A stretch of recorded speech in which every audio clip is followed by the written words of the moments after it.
नमस्कार, आप सबका बहुत बहुत स्वागत है। आज हम फिलॉसफी की जो सीरीज हमने शुरू की है उसमें तीसरा सेशन शुरू करने वाले हैं।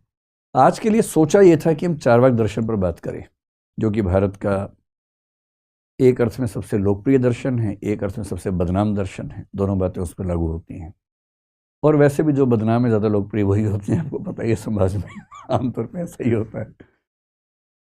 लेकिन जब मैंने आज की क्लास के लिए थोड़ी प्लानिंग की और जब मैंने सोचा कि एक ऐसा व्यक्ति जिसको फिलॉसफी में कुछ नहीं पता अभी, उसको हम सीधे चार्वाक से शुरू करें, तो मुझे लगा कि वो जस्टिस नहीं होगा, अन्याय हो जाएगा। क्योंकि किसी एक दर्शन को ठीक से समझने के लिए पहले ज़रूरी है कि आपको बेसिक वोकेबुलरी उस विषय की पता हो, जो बेसिक टर्म्स हैं, कंसेप्ट्स हैं उस विषय के, वो पता हो।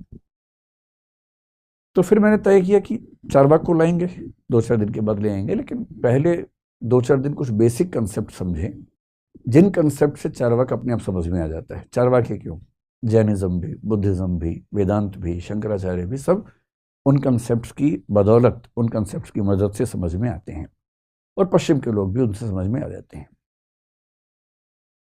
तो आज ये समझेंगे कि दर्शन का जो सबसे बुनियादी प्रश्न है, यानी कि अंतिम सत्य क्या है, what is the ultimate reality, ये सवाल क्या है, ये सवाल कहाँ से आया, इस सवाल का जवाब ढूंढने के लिए रास्ते कौन कौन से थे, कौन किस रास्ते पर चला, क्या जवाब ढूंढ के लाया, और क्या आज उन जवाबों की कोई अहमियत हमारे सामने बची है, अगर बची है तो कितनी बची है, ये सब समझेंगे।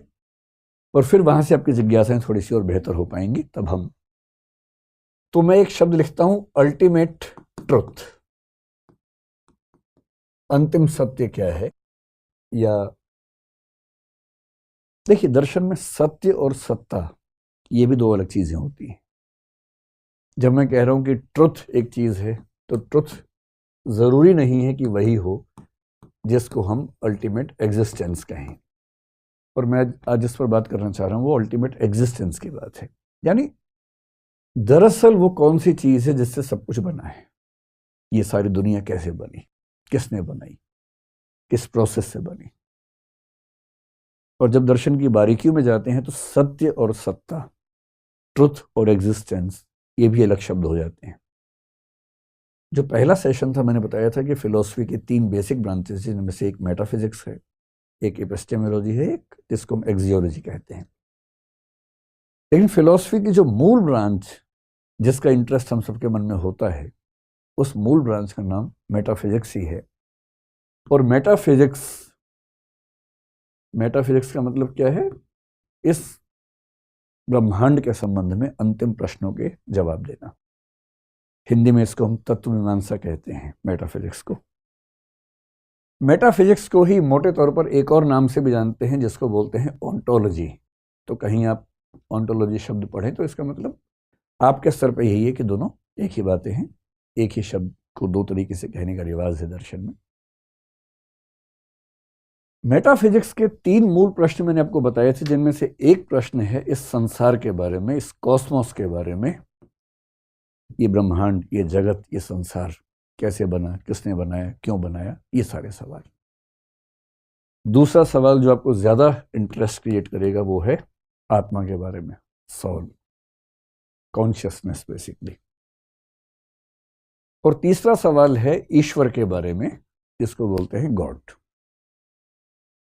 कॉस्मोस से जुड़े प्रश्नों को कॉस्मोलॉजी बोल देते हैं, सृष्टि मीमांसा। जो आत्मा से जुड़े प्रश्न हैं उनको साइकोलॉजी बोलते हैं दर्शन में, मनोविज्ञान। और जो ईश्वर से जुड़े प्रश्न हैं उनको थियोलॉजी या ईश्वर मीमांसा कह देते हैं। इन पर तो हम बाद में बात करेंगे। आज इन तीनों को एकदम लेके बेसिक लेवल पर इसका जो फंडामेंटल क्वेश्चन है उस पर बात करेंगे। आपके चेहरे से ऐसा लग रहा है कि आज आपको अंतिम रहस्य समझ में आने वाले हैं। कुछ समझ में नहीं आने वाले, मैं तो पहले भी स्पष्ट कर रहा हूँ, ये मदारी वाला मामला नहीं है, ना बाबाओं वाला मामला है। हम झूठ नहीं बोलेंगे, हम सिर्फ ये बताएंगे कि लोगों ने क्या क्या सोचा। और सच ये है कि अंतिम सत्य किसी को नहीं पता है, सबके अपने अपने रास्ते हैं, अफवाहें हैं, अपनी अपनी राय है, ओपिनियंस है। हमें तो बस ये पता होना चाहिए कि ओपिनियंस क्या क्या हैं। और हमें सब पता होगा तो कोई हमें गलत नहीं बता पाएगा, हम उससे सवाल पूछ पाएंगे। पढ़ाई का असली उद्देश्य पता है क्या, कि आप किसी से भी अच्छे सवाल पूछ पाते हैं। उसके बाद कोई आपको 4 बातें बताए तो आप 2 सवाल पूछ के पोल खोल सकते हैं। असली उद्देश्य ये भी तो है कि हमें कोई ऐसे थोड़ा ना बहका देगा, पता होना चाहिए। तो शुरुआत इस बात से कि अंतिम सत्य क्या है, अंतिम सत्ता क्या है। अब देखिए क्राइसिस क्या है। ये प्रश्न किसके मन में आया? आज की बात अगर मैं करूं तो आपने भूगोल स्कूल में पढ़ा होगा, ज्योग्राफी पढ़ी होगी, साइंस पढ़ी होगी। और जब कोई मुझसे कहता है ना कि मुझे बहुत कॉन्फिडेंस अपने ऊपर हो गया, जब कोई मुझे मिलता है बच्चा कि मैं ये कर दूंगा, मैं वो कर दूंगा, तो मैं उससे बोलता हूँ कि बेटा भूगोल का पहला अध्याय पढ़ लो एक बार, और ज्योग्राफी का चैप्टर 1 पढ़ने के बाद कॉन्फिडेंस कम हो जाता है। कम होना भी चाहिए, जरूरत से ज्यादा कॉन्फिडेंस ठीक भी तो नहीं है ना। और उस अध्याय को पढ़ के क्या पता लगता है? पता लगता है कि इस ब्रह्मांड में असंख्य आकाशगंगाएं हैं, गैलेक्सीज हैं। उन असंख्य गैलेक्सीज में से एक गैलेक्सी जिसका नाम मिल्की वे है, वो हमारी गैलेक्सी है। उस एक गैलेक्सी में असंख्य तारे हैं, स्टार्स हैं बहुत सारे। उन तारों में से एक छोटा तारा जिसका नाम सूर्य है, सन है, वो हमारा पड़ोसी है। पड़ोसी मतलब 15 करोड़ वर्ष, मतलब ये किलोमीटर की दूरी पर लगभग। उस सूर्य के साथ जो ज्ञात ग्रह हैं वो 9 के आसपास हैं, उस पर डिबेट चलती रहती है। उन 9 ग्रहों में से एक ग्रह पृथ्वी है। उस पृथ्वी पर 1 ट्रिलियन के आसपास स्पीशीज हैं, 1 लाख करोड़ स्पीशीज हैं। उन स्पीशीज में से एक स्पीशीज होमो सेपियंस सेपियंस है। इस दुनिया में आज के समय में 800 करोड़ होमो सेपियंस सेपियंस जिंदा हैं, उनमें से एक मैं हूं। ये मेरी औकात है। हम सबकी हैसियत दरअसल इतनी ही है। कई बार भाव आते हैं मन में कि अरे मैं हूं तो दुनिया चल रही है, मैं नहीं रहूंगा दुनिया कैसे चलेगी। ये भाव आता है मन में, इस उम्र में ज्यादा आता है आप लोगों की उम्र में। जब जब कॉन्फिडेंस ज्यादा होने लगे तो ये अध्याय पढ़ लीजिए भूगोल वाला। जब कम होने लगे तो मोटिवेशन की स्पीच सुन लीजिए कि तुम क्या नहीं कर सकते, तुम वो सब सुन लीजिए। उससे थोड़ा सा गुब्बारा फूल जाता है थोड़ी देर के लिए और अच्छी फीलिंग आती है। दोनों की अपनी वैल्यू है। कॉन्फिडेंस होना भी जरूरी है जीवन में, और एक सीमा से ज्यादा हवा में उड़ना ठीक नहीं है, ये भी उतना ही महत्वपूर्ण है। ये तो हम जानते हैं ना, उस समय के मनुष्य को नहीं पता था। जब फिलोसफी की शुरुआत हुई उसको नहीं पता था कि आकाशगंगा क्या होती है। उस बेचारे को क्या पता कि तारे कितने होते हैं। वो तो समझिए कि एक ऐसी दुनिया में किसी को जाके पटक दिया, जैसे आपने वो पीके फिल्म देखी होगी, शायद पीके नाम था ना उस फिल्म का। किसी और ग्रह से कोई व्यक्ति आके गिर गया बेचारा, और वो मीनिंग निकालने की कोशिश कर रहे कि क्या है, मैं कहाँ हूं। तो आज से 3 लाख साल पहले जब होमो सेपियंस सेपियंस बना, और आज से करीब 70-72 हजार साल पहले जब उसके अंदर सोचने की क्षमताएं विकसित हुई, जिसको कॉग्निटिव रिवॉल्यूशन कहते हैं। अब वो एक प्राणी, निहत्था सा प्राणी है इस संसार में। सोचने की क्षमता उसके पास है, लॉजिक है, रीजनिंग है उसके पास। और वो देख रहे कि सूर्य है, चंद्रमा है, पहाड़ हैं, नदियां हैं, बरसात आती है, पशु पक्षी हैं, कई पशु आते हैं, हमला करते हैं। धीरे धीरे बनता हुआ समाज है, धीरे धीरे भाषा बनाने के प्रयास चल रहे हैं। पहली बार राज्य बनाने का प्रयास चल रहा है जिसमें एक व्यक्ति शासन करेगा। इस पूरे स्ट्रक्चर को, इस पूरे संसार को समझने की कोशिश ये व्यक्ति कर रहा है। ये साइंटिस्ट नहीं है, क्योंकि साइंस का कंसेप्ट ही नहीं है। ये धार्मिक व्यक्ति भी नहीं, क्योंकि उस समय धर्म भी नहीं आया है। एक बेसिक बुनियादी दिमाग लेके समझना चाह रहा है इस रहस्य को कि मैं कहां पटक दिया गया हूं, मैं किस दुनिया में हूं, कैसे समझूं कि ये दुनिया क्या है, कैसे बनी, और मेरी इसमें क्या स्थिति है। मेरे आसपास जो लोग मर रहे हैं, क्या वो खत्म ही हो गए? हम आए कहां से थे, जाएंगे कहां, कुछ नहीं पता है। अब ऐसे में लोग क्या करेंगे? सोचेंगे, जिज्ञासा से भर जाते हैं। जिज्ञासा से भरे हुए इस व्यक्ति के पास इनपुट बहुत कम है। देखिए, एक वैज्ञानिक जब निष्कर्ष निकालता है, कैसे निकालता है? उसके पास लॉजिक है, रीजनिंग है, प्रोसेसिंग है, लेकिन इनपुट भी तो है बहुत सारा। रिसर्च करता है, एक्सपेरिमेंट्स करता है, उन एक्सपेरिमेंट्स के रिजल्ट्स के बेस पर उनकी प्रोसेसिंग करके सही फैसले निकालता है, सही निष्कर्ष निकालता है। इसलिए फिलॉसफी में कहते हैं कि जो चिंतक है वो दो तरह का हो सकता है, या तो होगा मधुमक्खी जैसा या होगा मकड़ी जैसा। और ये मधुमक्खी और मकड़ी का जो मामला है, स्पाइडर जो है मकड़ी और मधुमक्खी को आप हनी भी अगर कहें, ये दो कंसेप्ट्स क्यों आते हैं फिलॉसफी में या साइंस में भी आते हैं। एक अच्छा वैज्ञानिक होता है मधुमक्खी जैसा, इसलिए वैज्ञानिकों का आदर्श है मधुमक्खी होना, काटने के लिए नहीं, मतलब मधुमक्खी होने का दूसरा मतलब है। यहां पर मधुमक्खी कैसे काम करती है, वो इस फूल पे जाके, इस पे जाके, इस पे जाके, इन सब फूल पे जाके उन सबसे पराग के कण लेके आती है और फिर उन सब की प्रोसेसिंग खुद करती है, और प्रोसेसिंग करने के बाद क्या बना लेती है, हनी बना लेती है, शहद बना लेती है। यानी वो प्रोसेसिंग खुद करेगी, लेकिन प्रोसेसिंग जिस चीज पे करेगी वो इनपुट्स बाहर से लेके आएगी, यहां से लाएगी, यहां से लाएगी, यहां से लाएगी, रियल इनपुट्स होंगे। और इन इनपुट्स की प्रोसेसिंग अपनी उन क्षमताओं से, जो क्षमताएं ईश्वर ने, प्रकृति ने उसको दी हैं, उनसे प्रोसेसिंग करेगी, और तब जो निचोड़ निकलेगा उसको हम शहद कहते हैं। ज्ञान की दुनिया में इसको आप निष्कर्ष मान लीजिए, जजमेंट मान लीजिए। पर मधुमक्खी बन सके इसके लिए इनपुट बाहर से मिलना जरूरी है। अगर इनपुट ही ना हो तब क्या करें, या कम हो तब क्या करें, तो मकड़ी बनना पड़ता है। और मकड़ी की खास बात यह है कि मकड़ी जो जाला बनाती है, उस जाला बनाने में प्रोसेसिंग भी वो करती है, और उस जाला बनाने का जो कच्चा माल है वो भी अपने अंदर से ही निकालती है।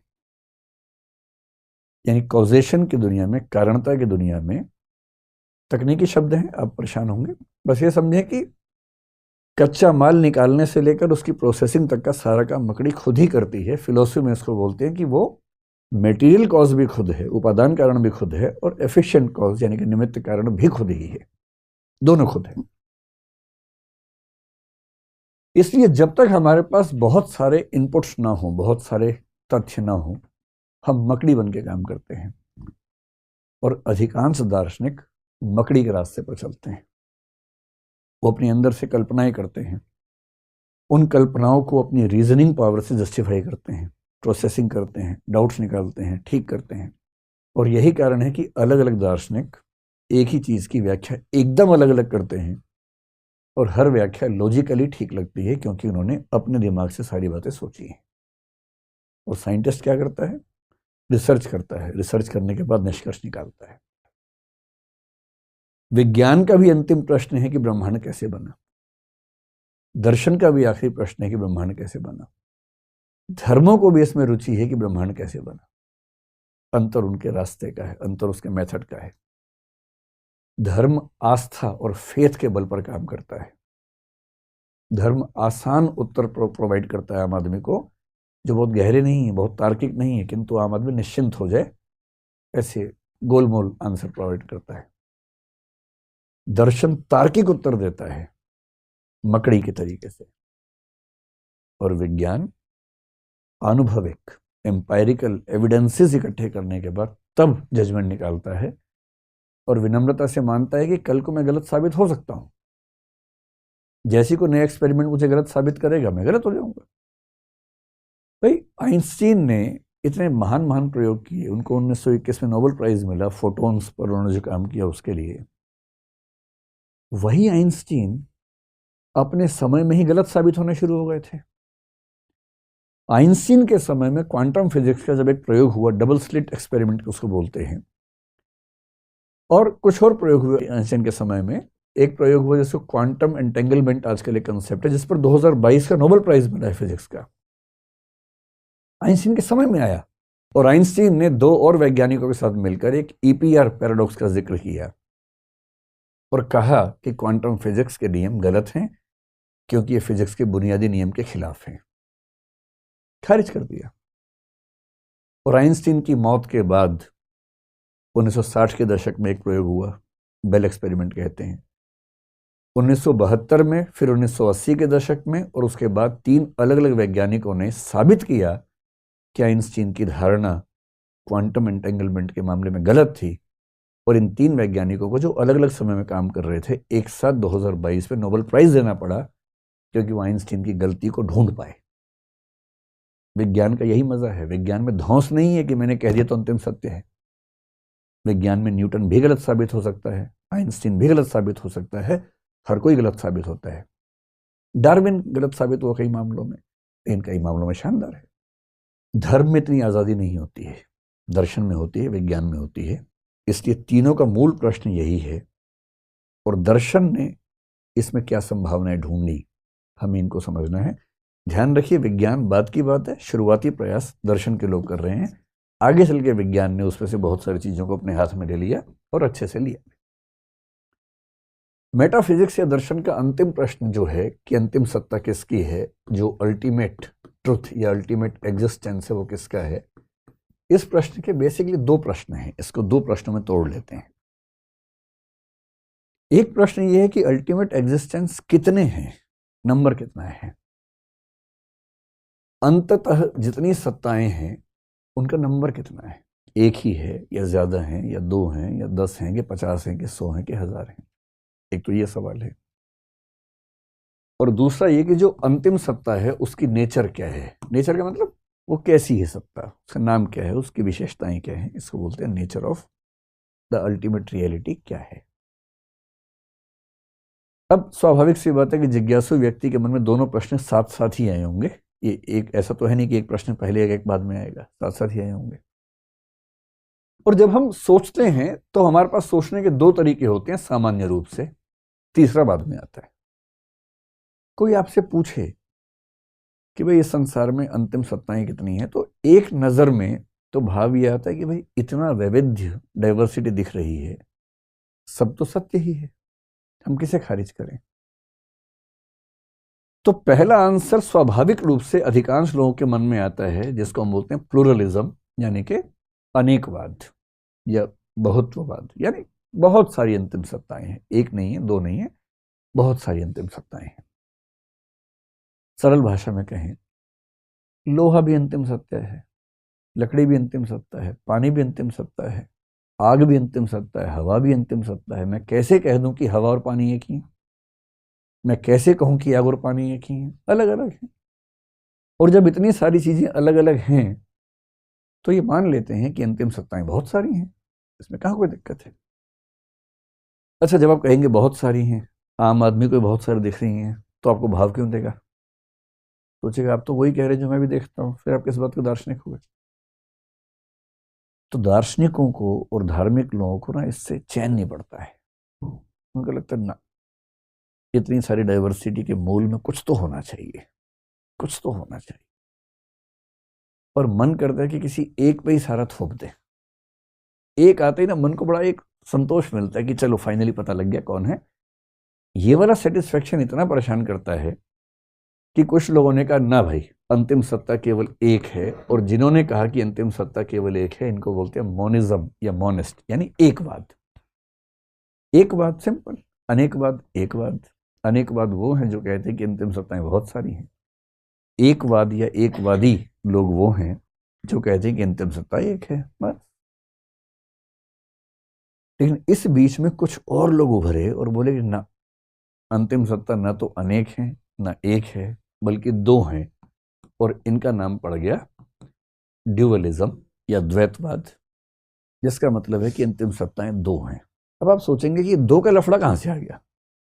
अनेक समझ में आ रहा है कि बहुत सारी हैं। भाई जैसे आप यहां पर इतने सारे लोग हैं, मैं कैसे कह दूं कि मतलब लक्ष्मण जो है और जो दूसरा व्यक्ति है संजीव है, एक ही व्यक्ति है? नहीं, अलग अलग व्यक्ति हैं, आप सब अलग अलग व्यक्ति हैं। और यदि मुझे सबको रिड्यूस करना है तो मैं एक में ही करूंगा ना, कि एक ईश्वर है, उसी ने आप सबको बनाया। ये 2 की बात कहां से आ रही है? लेकिन दर्शन में खास समस्या है, जिसकी वजह से कुछ लोग ड्यूअलिज्म की बात करते हैं, और उनकी मजबूरी है करने की। क्यों करते हैं? अगर आप ड्यूअलिज्म का आंसर सुन लेंगे तो बात सारी स्पष्ट हो जाएगी। ड्यूअलिज्म कहता है कि एक सत्ता है मैटर की और एक सत्ता है कॉन्शियसनेस की। मैटर को हिंदी में बोलते हैं जड़ पदार्थ या भौतिक पदार्थ, कॉन्शियसनेस को हिंदी में बोलते हैं चेतना या चेतन पदार्थ या चेतना कह लीजिए उसको। ये सारा खेल कैसे हो रहा है, अगर इन दोनों को समझेंगे तो पूरी कहानी स्पष्ट हो जाएगी, पूरी की पूरी कहानी स्पष्ट हो जाएगी। क्या कहानी है देखिए, ये मैटर कॉन्शियसनेस की कहानी कैसे काम करती है। इस दुनिया में जितनी चीजें हैं ना, हम कोशिश करते हैं सबको सेट करते हैं कि एक के अंदर ही सेट हो जाए, कोशिश करके देखते हैं, ठीक। तो मैं जितनी भी चीजों को बांटूंगा तो मैं पाऊंगा कि या तो मैं उनको एक वर्ग मैटर में सेट कर सकता हूं, या मैं उनको एक दूसरे वर्ग कॉन्शियसनेस यानी कि चेतना में एडजस्ट कर सकता हूं। जैसे लोहा है, लोहे को कहां रखेंगे आप, तो आयरन यहां आ गया। पानी कहां आएगा, यहीं आ जाएगा। आग कहां आएगी, आग भी यहीं आ जाएगी। हवा कहां आएगी, हवा भी यहां आ जाएगी। कई लोग बोलते हैं कि हवा यहां आएगी, नहीं, हवा वहां नहीं आएगी, हवा भी मैटर है। ये सब कुछ यहां आ जाएगा। लोहा, लकड़ी, जो जो भी आपको समझ में आता हो इस तरह की चीजें, वो सब यहां आ जाएंगी।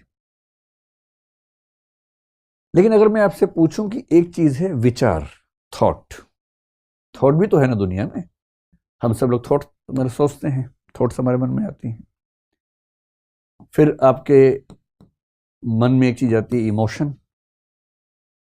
जब लोग दीवाने होकर बोलते हैं, ऐसे करते हैं, मैं तेरे लिए जान दे सकता हूं, ये बकवास है। यहाँ जो दिल है वो केवल पंपिंग करता है ब्लड की।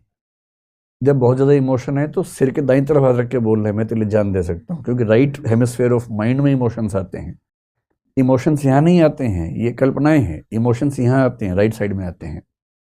तो अगली बार जब किसी को अंगूठी उंगूठी पहनाओ तो ऐसे करके बोलना कि मैं तेरे लिए मैं तेरे लिए जान दे सकता हूँ, राइट साइड में। लेफ्ट में लॉजिक होता है ज़्यादा, राइट में इमोशन ज़्यादा काम करते हैं। तो जब आपके दिमाग में विचार ज़्यादा हैं तो आपके दिमाग का लेफ्ट वाला हिस्सा ज़्यादा एक्टिव है। जब इमोशन ज़्यादा है तो दिमाग का राइट हिस्सा एक्टिव है। और ये तो बिल्कुल एक्टिव, मतलब ये तो हमेशा एक्टिव रहता है। इसका काम तो ब्लड की पंपिंग करना है, ब्लड की सफाई करना है। ये ब्लड सफाई नहीं करेगा तो मर जाएंगे 2 मिनट के अंदर। तो ये तो करता ही रहेगा। इससे कोई लिंक आपके इमोशंस का नहीं है। लेकिन अफवाह फैली हुई है, लोग कविताएं लिख रहे हैं दिल पे, लेकिन दरअसल दिल की कोई भूमिका इमोशंस में है नहीं।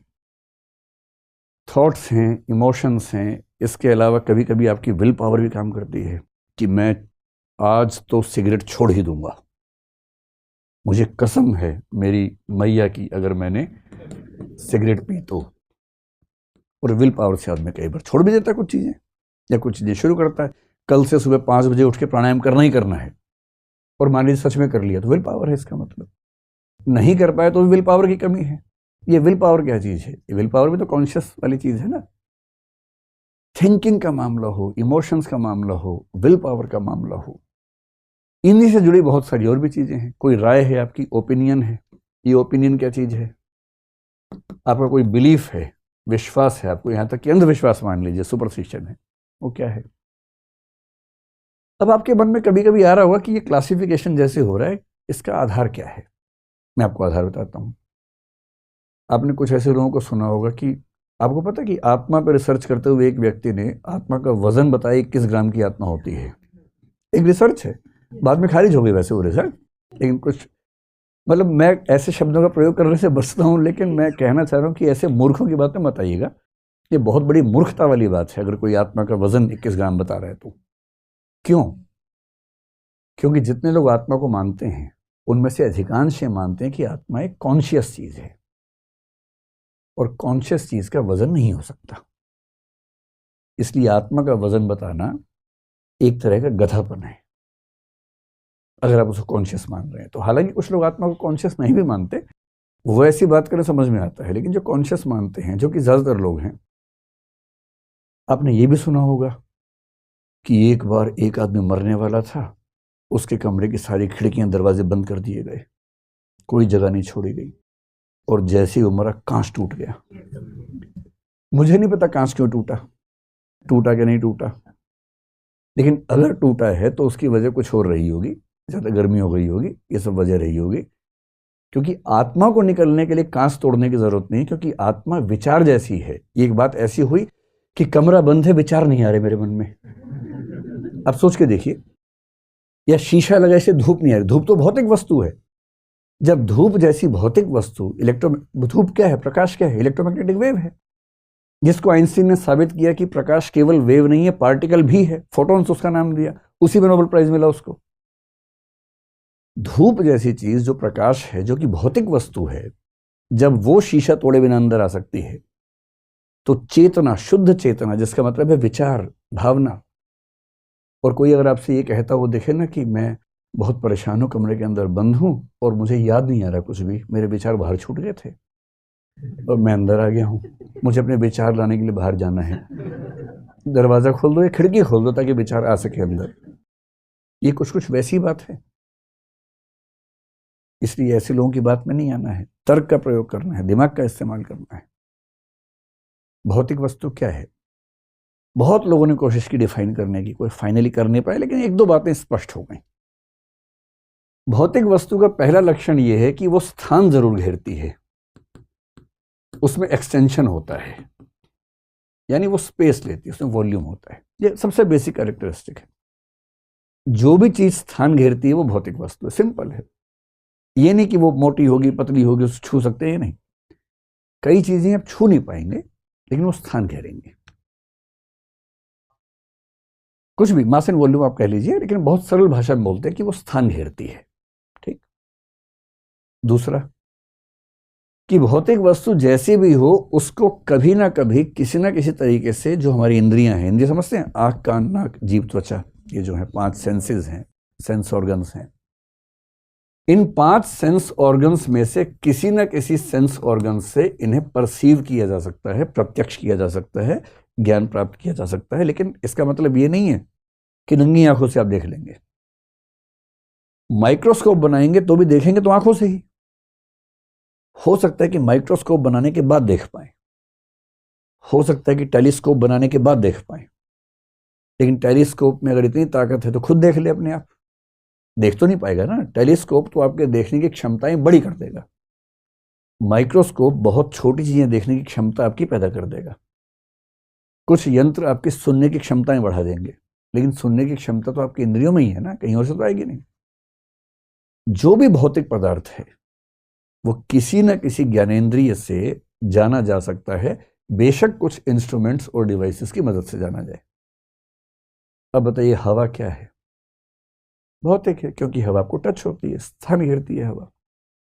इलेक्ट्रोमैग्नेटिक वेव्स हमारे जैसे प्रकाश है, प्रकाश आप आंख से मतलब प्रकाश को फील कर सकते हैं। धूप अगर है तो आपकी बॉडी पे टच होती है, समझ में आता है कि प्रकाश है। जो इलेक्ट्रॉन्स बह रहे हैं किसी तार के अंदर, जिसको हम करंट कहते हैं, छू के देखिए पता लग जाएगा एकदम कि भौतिक है कि नहीं है। कुछ लोग बड़ी गोलूपन की बात करते हैं, एनर्जी जो है, एनर्जी चेतन नहीं, एनर्जी चेतन नहीं है, एनर्जी भी भौतिक वस्तु है। क्योंकि मास और एनर्जी को आप कन्वर्ट करते हैं, इसका मतलब है कि भौतिक वस्तु है। इलेक्ट्रॉन्स का प्रवाह भौतिक वस्तु है, चेतन नहीं है।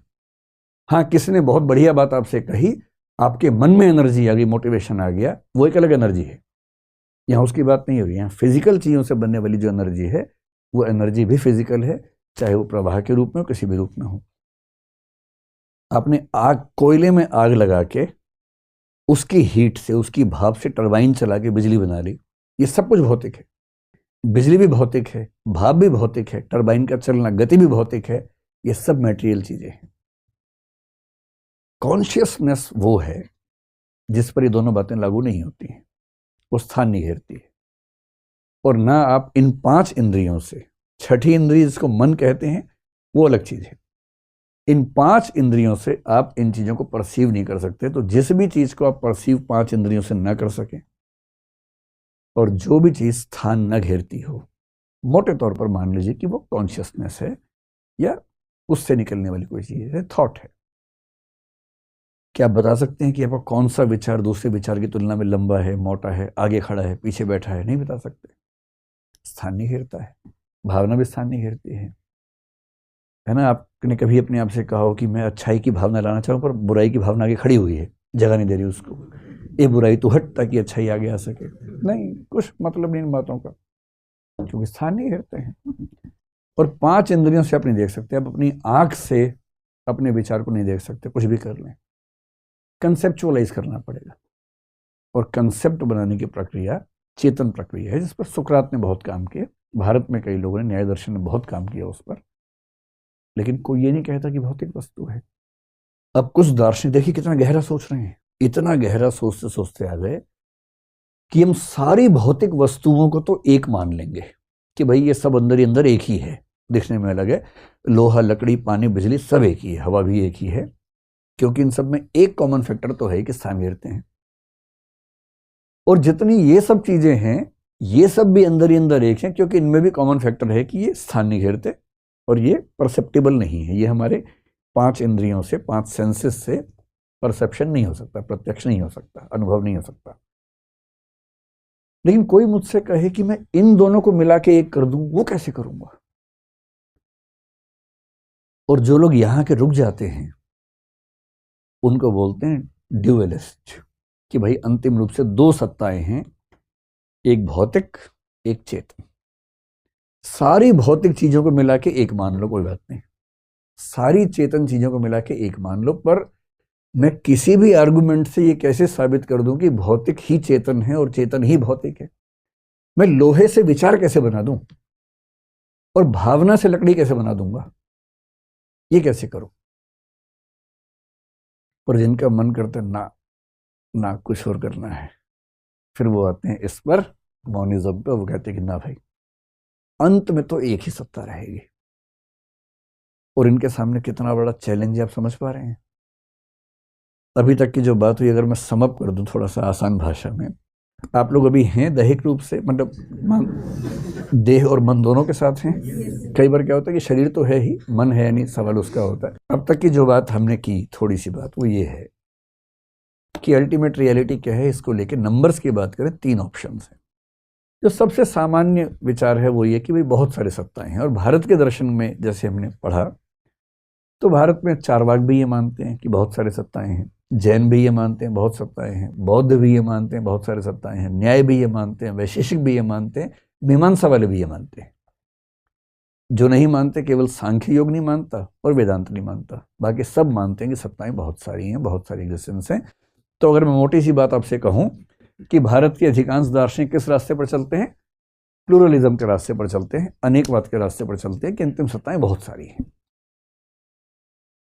फिर कुछ और गहराई में जाते हैं, वो कहते हैं ना, सारी मटेरियल चीजें एक मान लूंगा, सारी कॉन्शियस एक मान लूंगा, पर इनको कैसे एक मानूं?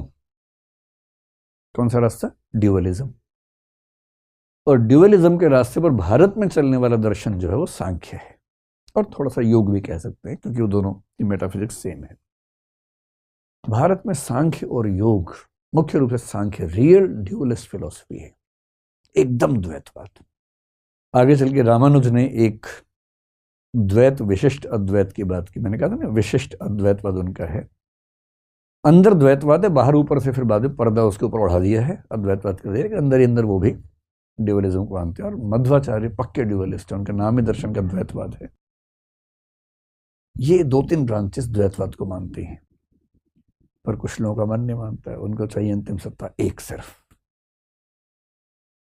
और जो अंतिम सत्ता को एक मानते हैं उनमें भारत में सबसे बड़े दार्शनिक हैं शंकराचार्य। उनका दर्शन क्या कहलाता है? अद्वैत वेदांत, अद्वैत वेदांत। सच बात तो है कि रामानुज भी, वल्लभाचार्य भी, निम्बार्काचार्य भी, जिनके दर्शन विशिष्ट अद्वैतवाद, शुद्ध अद्वैतवाद और द्वैताद्वैतवाद हैं, ये भी अंततः मौनिज्म की बात करते हैं, पर ये थोड़ा बीच में कुछ किंतु परंतु लगाते हैं। जो एक दर्शन कोई किंतु परंतु नहीं लगाता है उसका नाम है शंकराचार्य का अद्वैतवाद या अद्वैत वेदांत। थोड़ी सी मात्रा में हम बौद्ध दर्शन की एक परंपरा माध्यमिक शून्यवाद है, उसको भी इसमें रखेंगे, लेकिन जब उसको पढ़ेंगे तब समझेंगे, अभी उसमें डाउट पे नहीं जाना है। ऐसे पश्चिम में है बहुत सारे दार्शनिक हैं। अब मेरे ख्याल से आप समझ गए कि संख्याओं के हिसाब से दर्शन 3 प्रकार के होते हैं। अब आइए नेचर के हिसाब से, और असली समस्या ये है कि अंतिम सत्ता जो है वो कैसी है, और कैसी है का मतलब क्या हुआ? आप अंतिम सत्ता के बारे में एक ऑप्शन ये मान सकते हैं, स्पेशली अगर आप मोनिस्ट हैं, अगर आप एकवादी हैं, आपको बताना पड़ेगा कि भाई वो जड़ है या चेतन है, इनमें से एक ही मान सकते हैं। एक तरीका है कि आप मान लें कि अंतिम सत्ता मैटर की है, यानी जड़ पदार्थ की है, चेतना की नहीं है। लेकिन आप समझ रहे हैं कितना संकट आपके सामने आने वाला है। आपको साबित करना पड़ेगा कि लोहे और लकड़ी से विचार कैसे पैदा हुए, क्योंकि आप चेतना की सत्ता नहीं मान रहे। आप समझ रहे हैं, मैं सिर्फ रिवाइज कर रहा हूं अपने आप में, आप समझ पा रहे हैं? ये तो नहीं लग रहा कि गलत विषय में घुस गए, वही ज्यादा अच्छा था गाने वाने सुनना। मतलब वो भी अच्छा है, ये भी अच्छा है। जिंदगी को एक पक्ष में नहीं रहना चाहिए, हर पक्ष का मजा है। एक कवि हुए रघुवीर सहाय, हिंदी साहित्य में आधुनिक काल में, इतना बढ़िया लिख के गए, हम तो सारा का सारा लेंगे जीवन, हम तो सारा का सारा लेंगे जीवन, कम से कम वाली बात ना हमसे कहिए। ये थोड़ा ना कि केवल गाने सुनेंगे या केवल फिलोसफी पढ़ेंगे। दिन में फिलोसफी, शाम को गाना सुनिए, क्या दिक्कत है? मजा डाइवर्सिटी में, क्यों एक रास्ते पर चलना है?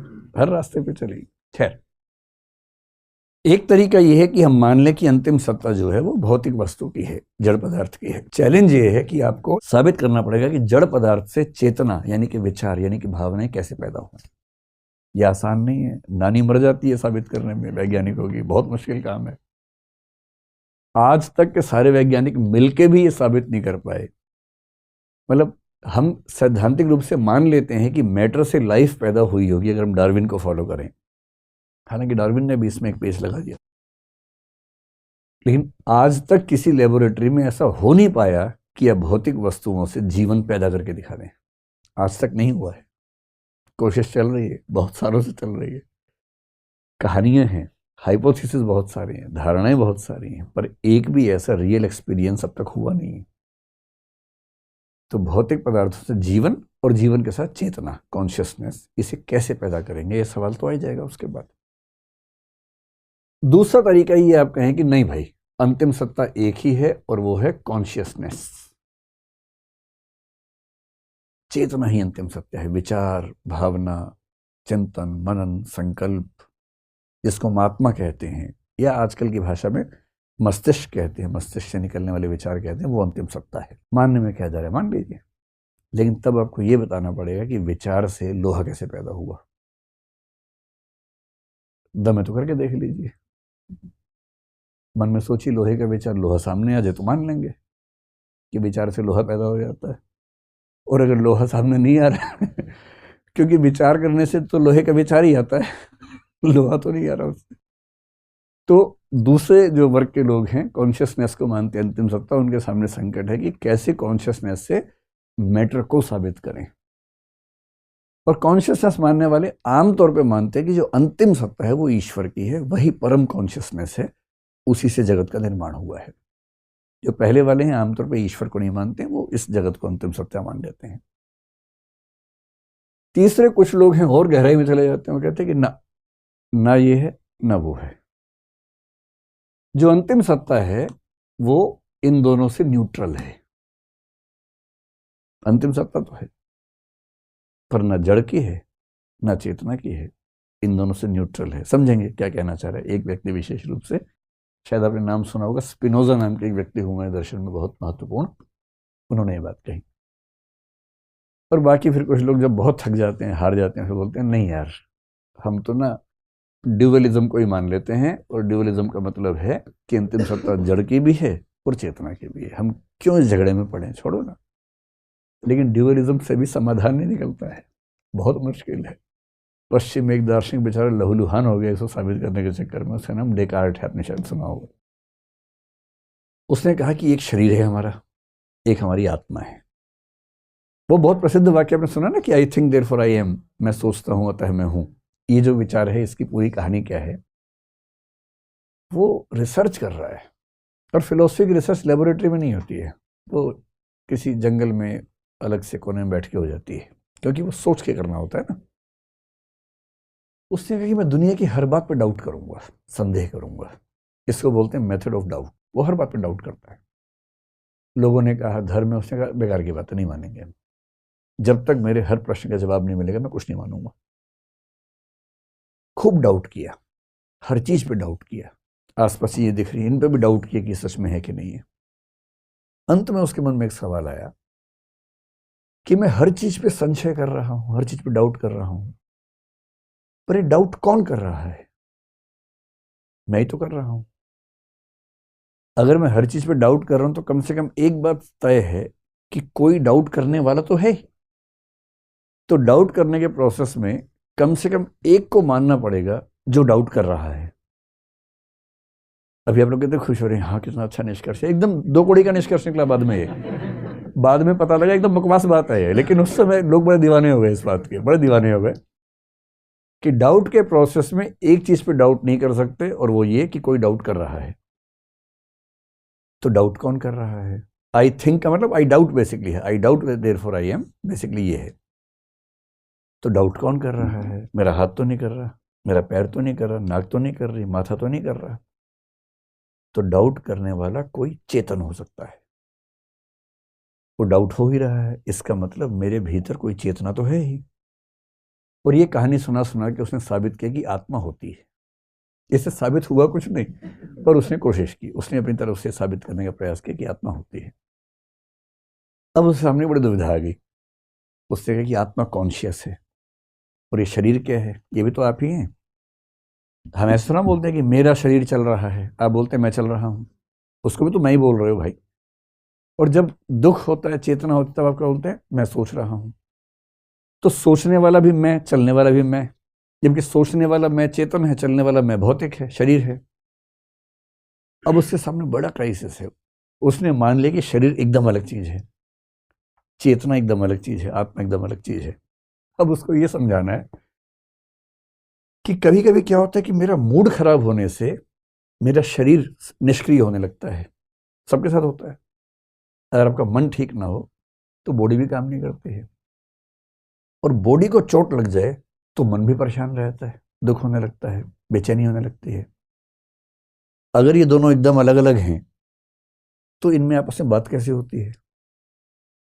मन के तनाव का असर शरीर पे कैसे होता है, और शरीर की समस्या का असर मन पे कैसे होता है? और दर्शन की बहुत बड़ी समस्या जो डेकार्ट के सामने आई, अगर भौतिक वस्तु और चेतना एकदम भिन्न भिन्न है तो आप इनके बीच में इंटरेक्शन कर ही नहीं सकते। और उसके विचार का नाम ही क्या है? इंटरेक्शनिज्म। जो वो कर करके थक गया पर साबित कुछ कर नहीं पाया। कैसे साबित? आप कल्पना कीजिए, एक कमरे में एक लोहा रखा है, इधर एक विचार है। लोहा विचार से कुछ कहना चाहता है, किसी भी तरह से कह के देख ले कैसे कहेगा। और फिर विचार चाहता है कि मैं लोहे को कुछ कहूं, कैसे कहेगा? उस विचार ने कितनी कल्पनाएं की। उसने कहा खोपड़ी के अंदर एक ग्लैंड है, पीनियल ग्लैंड है, पीनियल ग्लैंड की आधार पर इंटरेक्शन होता है। तो लोगों ने मुस्कुरा के एक सवाल पूछा कि पीनियल ग्लैंड क्या है, भौतिक या चेतन? अगर ये भौतिक है तो ये लोहा हो गया, ये चेतन है तो विचार हो गया, और समस्या वहीं की वहीं है। बड़ा लहूलुहान हो गया बेचारा, कुछ साबित नहीं कर पाया। मतलब उस समय के लोगों ने खूब तालियां बजाई, वाह वाह क्या सोचा है, क्या सोचा है। लेकिन बाद के लोगों ने, क्या सोचते हो यार तुम, क्या इसमें तुमने ऐसा सोचा? इतना क्राइसिस है। और इस क्राइसिस में कुछ लोग देखिए जिद्दी लोग हैं, रात दिन पढ़ते हैं, इनको इतना मन करता है पढ़ने लिखने का, इतना सोचते हैं रात दिन। इसलिए जो सच्चा दार्शनिक है उसका परिवार ठीक नहीं चलता है, वो दिन भर सोचता ही रहता है। उसी घर में लोग जाते हैं खाना लेके, वो देखता रहता है क्या है ये, सच में है कि भौतिक है कि चेतन है कि क्या है। वो बेचारा उस लेवल पे आ जाता है। इसलिए आप देखेंगे महान कलाकार, महान साहित्यकार, महान दार्शनिक, महान गणितज्ञ आमतौर पर अकेले ही होते हैं। आजकल तो महान राजनेता भी, लेकिन पहले ये सब लोग अकेले ही चलते थे, परिवार के साथ सजता नहीं है। तो क्योंकि जो आदमी लगातार इसमें घुसा रहेगा उससे कौन संवाद कर पाएगा? तो जो लोग मानते हैं कि अंतिम सत्ता मैटर है, इनको बोलते हैं, इनके विचार को बोलते हैं मेटीरियलिज्म। मेटीरियलिज्म को हिंदी में बोलते हैं भौतिकवाद या जड़वाद। इन दोनों का एक ही मतलब है, मेटीरियलिज्म, भौतिकवाद या जड़वाद। इनके सामने क्राइसिस केवल ये है कि कैसे भौतिक पदार्थ से चेतना को एक्सप्लेन करें। हम करेंगे इसको एक्सप्लेन, अच्छे से एक्सप्लेन करेंगे। लेकिन आज मैं चाह रहा हूँ कि इन सबका नाम आपको समझा दूं, कौन कौन चिंतक है थोड़ा सा नाम बता दूं, फिर एक एक करके उठाएंगे उनका। क्योंकि भौतिकवाद में फिर इवोल्यूशनिज्म भी आएगा, डार्विन भी आ जाएगा, क्वांटम थियरी तक आएंगे। आइंस्टीन कहाँ फेल हुआ? अभी तो क्वांटम थियरी ने तो हद कर दी है। क्वांटम का मतलब होता है एटॉमिक और सब एटॉमिक लेवल पे जो फिजिक्स है, जिसको मॉडर्न फिजिक्स कहते हैं, उसको बोलते हैं क्वांटम फिजिक्स या क्वांटम मैकेनिक्स कह लीजिए। अच्छा, जब फिजिक्स शुरू हुई, जब साइंस, साइंटिफिक रिवॉल्यूशन, पश्चिम की बात अगर हम करें, भारत में तो बहुत पहले की साइंस है, उसके बाद तो ऐसे हमें नए रिसर्च कम दिखे। यूरोप में रेनेसा के बाद से साइंस का डेवलपमेंट हुआ। 15-16 सेंचुरी से हमें साइंस दिखनी शुरू होती है, जब कोपरनिकस, गैलीलियो ये सब लोग हुए। ये सब खूब पिटे धर्म के हाथों, खूब इनकी पिटाई हुई, क्योंकि इन लोगों ने कुछ ऐसे निष्कर्ष निकाल दिए जो बाइबल के खिलाफ थे। जैसे बाइबल में माना गया कि पृथ्वी केंद्र में है, सूर्य आसपास घूमता है। इसको बोलते हैं कि जो धारणा है वो जियोसेंट्रिक धारणा बाइबल के अंदर है कि केंद्र में पृथ्वी है। कोपरनिकस ने साबित कर दिया कि पृथ्वी घूम रही है सूर्य के आसपास। इसको बोलते हैं कि हीलियोसेंट्रिक कंसेप्ट उसने दिया कि सूर्य केंद्र में है। इस बात पे क्या क्या नहीं, उसको इतनी पिटाई हुई इस बात पर कि तुम बाइबल की बात को झूठा साबित कर रहे हो। उससे मैं क्या करूं, मतलब साबित यही हो रहा है, मैं क्या कर सकता हूं। खूब उसकी भर्त्सना हुई, खूब मार पिटाई हुई, लेकिन बाद में साबित हुआ कि कोपरनिकस ही सही था। गैलीलियो ने कुछ ऐसी बातें कही, उसकी खूब ठीक से पिटाई हुई, और गैलीलियो से कहा कि माफ़ी मांग लो चुपचाप, जिंदा रहना है तो। फिर से माफ़ी मांग भी ली, पर माफ़ी उसने इतनी रोचक मांगी, कभी पढ़िए नेट पे जाके गैलीलियो की माफ़ी सर्च कीजिए। उसने माफ़ी ऐसी लैंग्वेज में मांगी, उसने कहा मैंने जो रिसर्च की पूरी ईमानदारी से की, जो निष्कर्ष निकले पूरी ईमानदारी से निकाले, और मुझे लगता है निष्कर्ष सही है, लेकिन फिर भी किसी को खराब लगता है, मैं माफ़ी मांगता हूँ। उसने माफ़ी इस लैंग्वेज में मांगी, और उसके मरने के 500 साल के बाद चर्च ने उसको माफ़ किया। जबकि ये अपने अपने सवाल है कौन किसको माफ़ करेगा, लेकिन उसको माफ़ किया गया 500 साल के बाद। अभी 15-20-25 साल पहले की बात, उसको माफ़ किया गया है। तो वैज्ञानिक और दार्शनिक को तो वही खतरे झेलने पड़ते हैं क्योंकि जब वो बोलेगा सच बात तो कईयों को मिर्च लगती है, सीधी सी बात है। जब ये साइंस का रिवॉल्यूशन हुआ, फिर 17वीं सेंचुरी में न्यूटन आ गया। न्यूटन एक बड़ा, मतलब महत्वपूर्ण वैज्ञानिक हुआ। ग्रेविटी और जो उसके नियम है वो सब आए। हम मानते हैं कि न्यूटन से फिजिक्स एक तेज रास्ते पर आगे बढ़ी, लेकिन न्यूटन ने जो बातें कही उनमें से कुछ बातों को आइंस्टीन खारिज कर देते हैं। आइंस्टीन रिलेटिविटी की बात करें, जबकि उसके पहले साइंस में ये मानते हैं कि चीज़ें एकदम ऑब्जेक्टिव, एकदम फिक्स हैं। आइंस्टीन कह रहे हैं कि ना, चीज़ें रिलेटिव हैं। और पहली बार साइंस में सब्जेक्टिविटी आने की संभावना बनने लगती है। पर आइंस्टीन भी इस बात को नहीं मान रहे आगे चलकर। जब क्वांटम की बात है, उन्होंने कहा कि क्वांटम फिजिक्स पढ़ के लगता है कि जैसे भगवान पासे फेंक रहा हो। God does not play dices, God does not throw dices, no। इसका मतलब हम ही कम समझ पा रहे हैं, कुछ हिडन वेरिएबल्स हैं जो हम नहीं समझ पा रहे हैं। लेकिन वक्त तो वक्त है भाई। 1955 के आसपास आइंस्टीन की मृत्यु हुई है। उनके जीते जी कुछ प्रयोग ऐसे हो गए थे जो उनको खारिज कर रहे थे, और अब वो साबित हो गए गलत हैं। और क्वांटम फिजिक्स में एक जो नई धारणा आ रही है वो ना हिला के रख देगी सबको। और कुछ लोग ये मानने लग गए हैं कि क्वांटम फिजिक्स ने साबित कर दिया कि अद्वैत वेदांत ठीक है। ये भी एक व्याख्या है। ऐसा कुछ साबित हुआ कि नहीं हुआ, समय की बात है। क्या प्रयोग है, अगर आपको इंटरेस्ट हो तो प्रयोग समझिए।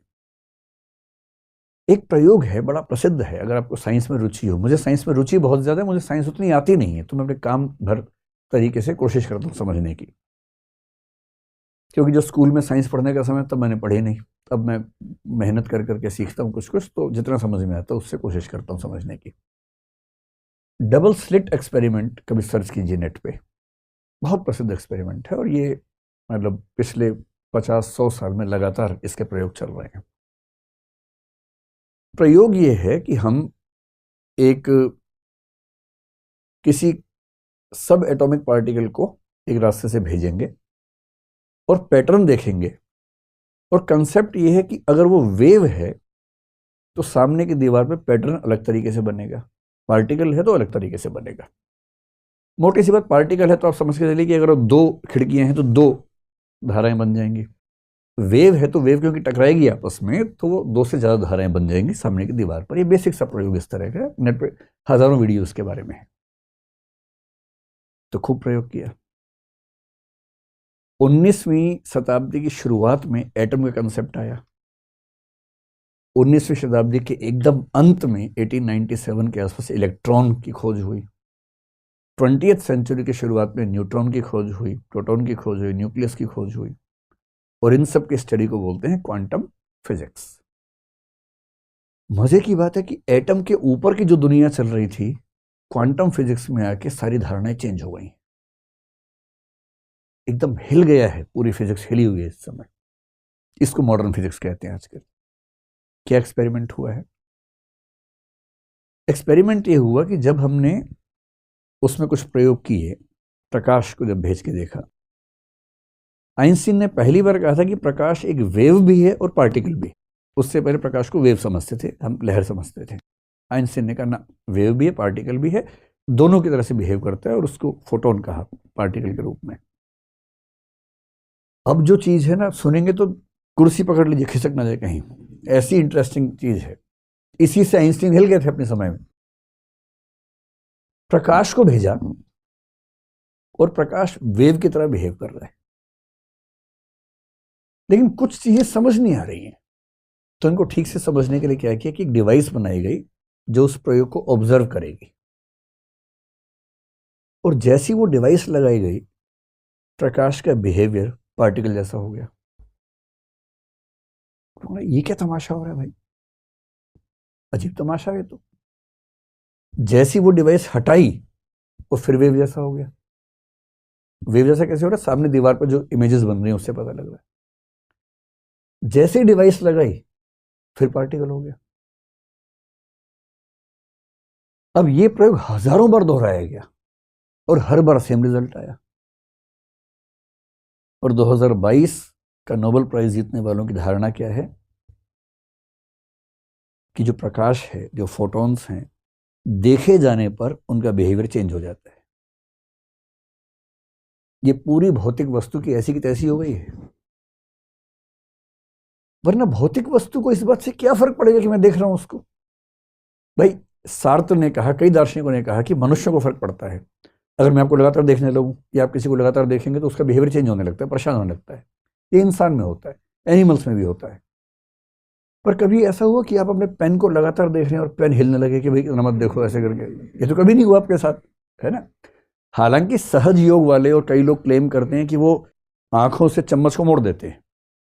ये क्लेम कई परंपराओं का है, पर लोग उस पर डाउट भी करते हैं। जब तक अपने सामने देखेंगे नहीं, कैसे विश्वास करें? पर क्वांटम फिजिक्स कह रही है कि जब ऑब्जर्व करते हैं तो प्रकाश का बिहेवियर पार्टिकल का हो जाता है, नहीं तो वेव का रहता है। और ये मैं नहीं कह रहा हूं, 3 वैज्ञानिक जिनको नोबेल प्राइज मिला है, गली मोहल्ले के लोग नहीं है, नोबेल प्राइज मिला है इसी साल का 2022 का, वो कह रहे हैं ये बात। और उससे खतरनाक एक बात और क्वांटम फिजिक्स ने बता दी है, जिस पर भी आइंस्टीन भड़के हुए थे। पूरा दर्शन टिका हुआ एक सिद्धांत पर, कारणता, कि हर चीज का एक कारण होता है। उस कारणता सिद्धांत को आग लगा दिए क्वांटम फिजिक्स ने। शायद कारणता सिद्धांत ही खारिज हो जाएगा क्वांटम फिजिक्स से। और वो क्या रिसर्च है? वो रिसर्च भी इन लोगों ने साबित की है। उसको बोलते हैं क्वांटम एंटेंगलमेंट। एंटेंगलमेंट का मतलब दो चीजों का जुड़े होना। अब तक हम क्या सोचते हैं कि कोई भौतिक वस्तु अगर है, उसमें कोई भी चेंज तभी आएगा जब उसके ऊपर कोई प्रेशर लगेगा, कोई टच होगा, बेशक हवा ही टच हो, कुछ टच होगा तो चेंज होगा उसके अंदर। हम ये नहीं मानते थे कि किसी के देखने से चेंज हो जाएगा। एक तो ये साबित हुआ कि देखने से चेंज हो रहा है।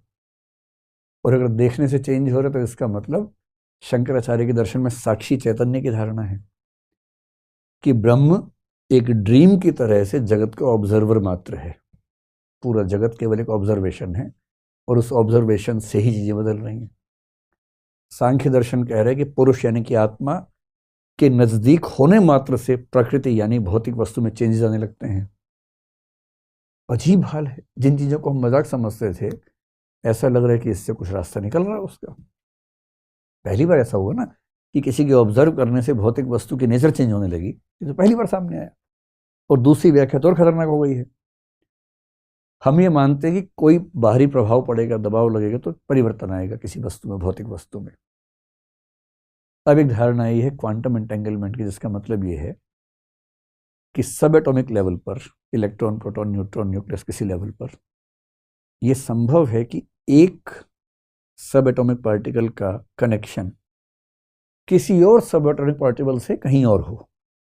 कहीं और का मतलब पृथ्वी पे ही नहीं, चांद पे भी हो सकता है, सूर्य पे भी हो सकता है, किसी और आकाशगंगा में भी हो सकता है, बिलियंस ऑफ लाइट ईयर्स दूर भी हो सकता है। और उसमें रोचक बात क्या है, इनके बीच में ऐसा कनेक्शन है कि यहां पर जो पार्टिकल बिहेव करेगा उसका ठीक विपरीत बिहेवियर उस पार्टिकल का वहां हो जाएगा। और सबसे खतरनाक बात, इन दोनों घटनाओं के बीच में टाइम का कोई लैप्स नहीं है, सेकंड के 1000वें हिस्से का भी लैप्स नहीं है। यहां हुआ वहां हुआ, एक साथ हुआ। और आइंस्टीन और फिजिक्स ये मान के चल रहे थे कि प्रकाश से ज्यादा तेज गति से कुछ भी ट्रेवल नहीं कर सकता। प्रकाश का सिंपल भाषा में कहें, प्रकाश की गति क्या है, 3 लाख किलोमीटर प्रति सेकंड के आसपास है। सूर्य की किरण यहां पहुंची 8 मिनट के बाद। जब भी आप सूर्य को देखें तो 8 मिनट पहले का सूर्य है, वो अभी का सूर्य नहीं है। 8 मिनट पहले सूर्य ऐसा था क्योंकि वो किरण अब पहुंची हमारे पास। यानी सूर्य की किरण यहां पहुंचेगी 8 मिनट में। पर यदि दो पार्टिकल्स हैं जो एंटेंगल्ड हैं, जुड़े हुए हैं, जिनमें से एक पृथ्वी पर है और एक सूर्य पर है, उनके बीच में कम्युनिकेशन हो रहा है 0 सेकंड्स में। और इसी पर आइंस्टीन ने कहा था कि नहीं, ये कुछ गलत है, कुछ हिडन वेरिएबल से हम समझ नहीं पा रहे हैं। और इन 3 वैज्ञानिकों ने साबित कर दिया कि एकदम सही बात है। और अगर ये एकदम सही बात है तो हो सकता है कि इस पृथ्वी पर कुछ हो तो उसकी वजह इस पृथ्वी पर ना हो, कहीं और हिला हो, कुछ उधर हिला, यहाँ हिल गया और हम कह रहे हिल क्यों रहा है, हम उसको लगा रहे हैं 2 झापड़ के लिए, हिल क्यों रहा भाई, वो बेचारा एंटेंगल्ड है किसी और आकाशगंगा से। और अगर प्रकाश की गति को भी खारिज करती हुई स्थितियां हैं, कम्युनिकेशन इतना फास्ट है, तो शायद निकट भविष्य में फिलॉसफी में बहुत बड़े चेंजेस आने वाले हैं फिजिक्स के साथ साथ। एक अच्छा फिलोसफर आज के ज़माने में वो है जो फिजिक्स के साथ चले, केमिस्ट्री के साथ चले, बायोलॉजी के साथ चले।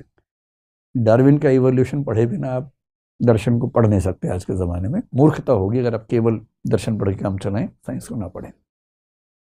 बहरहाल, मेटेरियलिज्म यानी भौतिकवाद, इसका मतलब क्या है, जो मानता है कि अंतिम सत्ता भौतिक है और जो चेतना है, जो विचार है, वो सब कहाँ से बने हैं, भौतिक सत्ता से बने, मैटर से बने।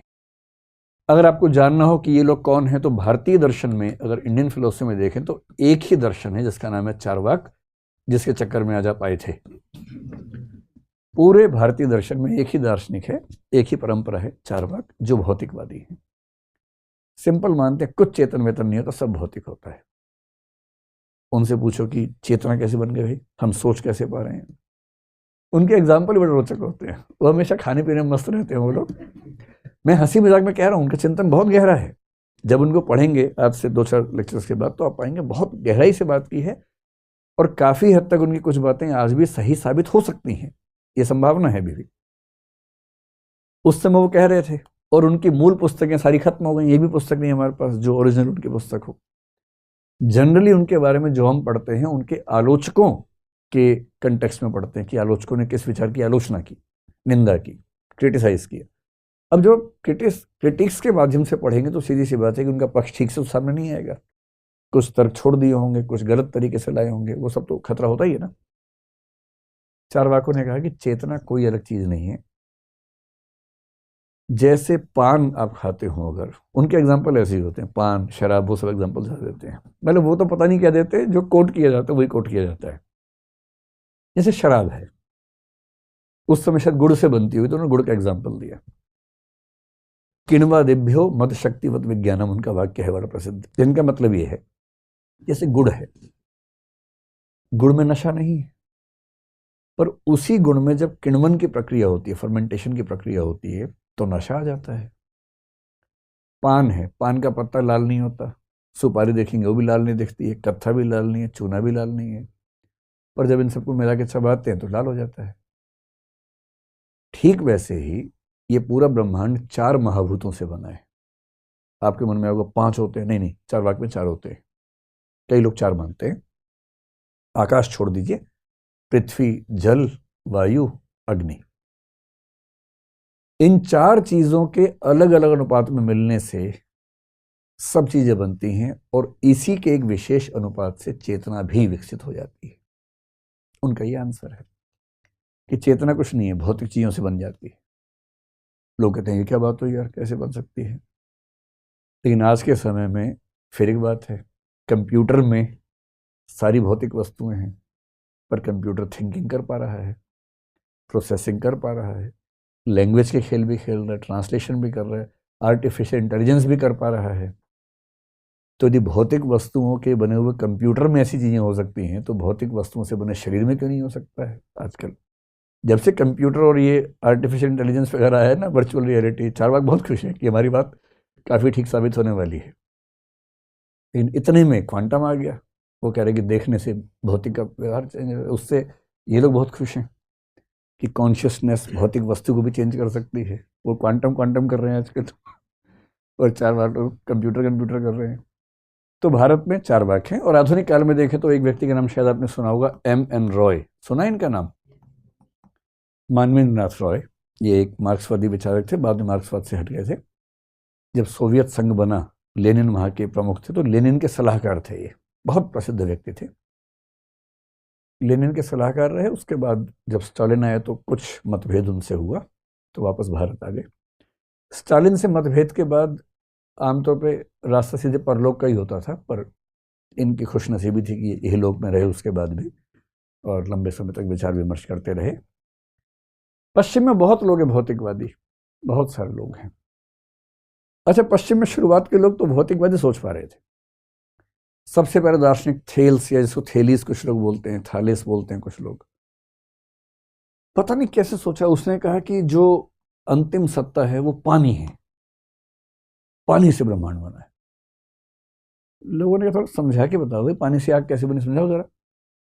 समझा नहीं पा रहे हैं बहुत ज्यादा, पर कह रहे हैं कि पानी से बना है। तो उसका एक पड़ोसी था, उसने कहा ना, हवा से बना है। उसका नाम था एनेक्सिमेनीज। इनका ये तो ठीक नहीं। तीसरा बोला हेरेक्लाइटस, आग से बनी है दुनिया। तो एक खेल चल रहा है, आग से बना, पानी से बना, हवा से बना। उसके बाद जाके एम्पेडोक्लीज नाम का आदमी, हम इन सब के बारे में पढ़ेंगे, उसने बताया, वो एकदम चारवाक का भाई है वहां पर। समझ लीजिए चारवाक कुंभ के मेले में क्या गुम हो गया, दो भाई, एक भाई चला गया ग्रीस में, एक भाई रह गया यहाँ पर। तो उस भाई का नाम एम्पेडोक्लीज है वहां। कह रहे 4 महाभूतों से दुनिया बनी है, वही 4 जो चारवाक कह रहा था। फिर तो डेमोक्रिटस नाम का एक बहुत प्रसिद्ध दार्शनिक हुआ जो कहता है कि परमाणुओं से दुनिया बनी है। भारत में तो 4 दर्शन परमाणुवाद की बात करते हैं, पश्चिम में भी कुछ लोग करते हैं, यानी कि कई लोग हैं। और आधुनिक काल में अगर आपको एक व्यक्ति का नाम ध्यान रखना हो तो कार्ल मार्क्स का नाम तो आपको पता ही होगा। आधुनिक काल का सबसे बड़ा भौतिकवादी कौन है? कार्ल मार्क्स है।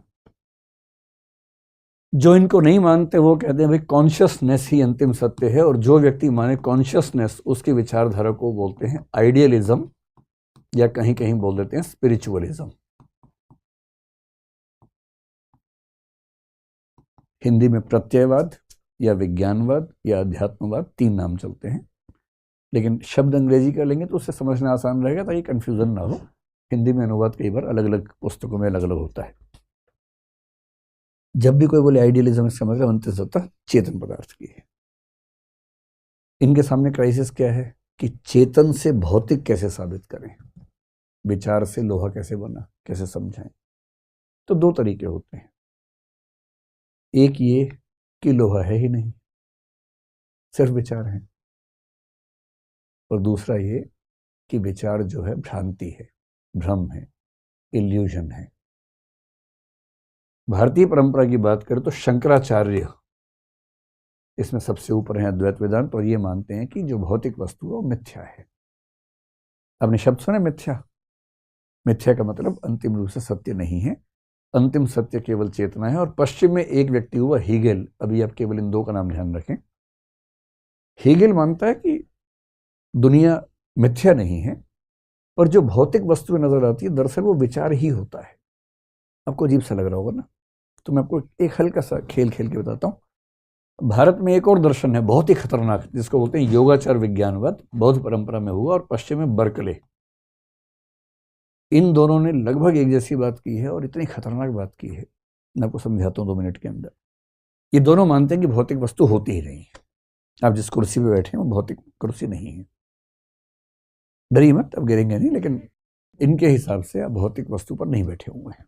ये पेन जो है भौतिक नहीं है। आप सोचेंगे अजीब टाइप के लोग हैं, इनकी कॉमन सेंस भी ठीक नहीं है इनके, तो और ये दार्शनिक बन गए, तो इनसे अच्छे तो हम बन जाएंगे दार्शनिक, ये मन में भाव आ रहा होगा ना। सच बात यह है कि आप इनको खारिज कर भी नहीं पाएंगे, जब इनकी बात ठीक से सुन लेंगे खारिज कर नहीं पाएंगे। 2 मिनट खेल लेते हैं, विस्तार में बाद में खेलेंगे। जैसे पेन है, आपको ये डिसाइड करना है कि पेन सच में है कि नहीं है, भौतिक वस्तु है कि नहीं है। आप कैसे डिसाइड करेंगे? आप पहले देखेंगे, क्योंकि देख सकते हैं इसको, सूंघेंगे नहीं इसको, टेस्ट नहीं करेंगे इसको, क्योंकि ये जीभ और नाक वाला मामला नहीं है, ये छूने वाला और देखने वाला मामला है। तो 2 इंद्रियां काम करेंगे इसमें, है ना। आपने देखा, आपने कहा पेन नहीं, इस पर क्या सोचना है। लेकिन जब आपने देखा तो आपको क्या दिखा? आप कहेंगे पेन दिखा, नहीं, आपको पेन नहीं दिखा, क्योंकि पेन का कंसेप्ट आपके दिमाग में पहले से बैठा हुआ है, इसलिए आपने इसको देख के बोला कि पेन है। अगर आपको पेन दिखता है ना, तो एक बहुत छोटा बच्चा जब पहली बार इसको देखता है उसको पेन बोलता है वो भी, पर बहुत छोटा बच्चा जिसने पेन कभी ना देखा वो उसको पेन नहीं बोलता है। आप 10 बार बताएंगे तब पेन बोलना शुरू करता है, उसके पहले नहीं बोलता है पेन। तो आपने देखा क्या, एक लगभग 5-6 इंच की आकृति जो बहुत पतली सी है, थोड़ी गोलाकार है, आगे से थोड़ी सी नुकीली है, ऐसी आकृति आपको दिखी, पेन नहीं दिखा। पेन तो आपने बोला उसको। कितना हंस रहे हैं कि भैया ये तो जादू होने वाला लगता है। सच में जादू हो जाता है भाई। योगाचार विज्ञानवाद बर्कले के हाथ में पड़ जाओगे ना, वापस आते हुए खुद को संभाल के आओगे कि मैं बचा रहा हूँ किसी तरह से, भौतिक बड़ी दिक्कत है उनके सामने। तो आपने जो देखा, एक काली आकृति देखी, फिर आपने छुआ, हो सकता दबाने वाला पेन भी होता, कई बार आपने छू के ऐसे ऐसे किया, पर क्योंकि आपको पहले से पता है कि ऐसे दबाने वाली चीज पेन होती है, इसलिए आपने पेन बोल दिया, वरना आप नहीं बोल पाते। वरना आप क्या बोलते? कुछ है जो कठोर है और गोलाकार है, इतनी लंबाई है और चुभने वाला नहीं है, बहुत सॉफ्ट भी नहीं है कि दब जाए, कठोर सा कुछ है। और फिर आपने क्या किया, आपने एक विशेष किस्म की आकृति में जब कठोरता का अनुभव भी ऐड हो जाए, खास किस्म का, उनको दिमाग में जोड़ के एक नाम दे दिया पेन। और जब जब वो अनुभव मैच होने लगे, आप बोलने लगे मेरे हाथ में पेन है। इतना ही खेल है। आपको लग रहा है गलत जगह आ गए भाई, ये तो लगता है कुछ गड़बड़ करेगा, मदारी वाली फीलिंग आ रही है आप लोगों को कि, है ना। लेकिन दरअसल आप देखें, ये दर्शन में बहुत बड़ी समस्या है।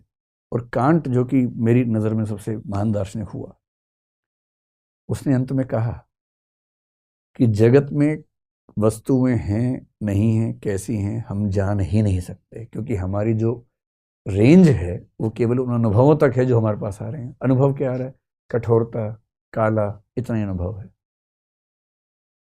उसके बियॉन्ड चीजें हैं या नहीं हैं, तो ऐसी ही है या नहीं, हम दावा नहीं कर सकते।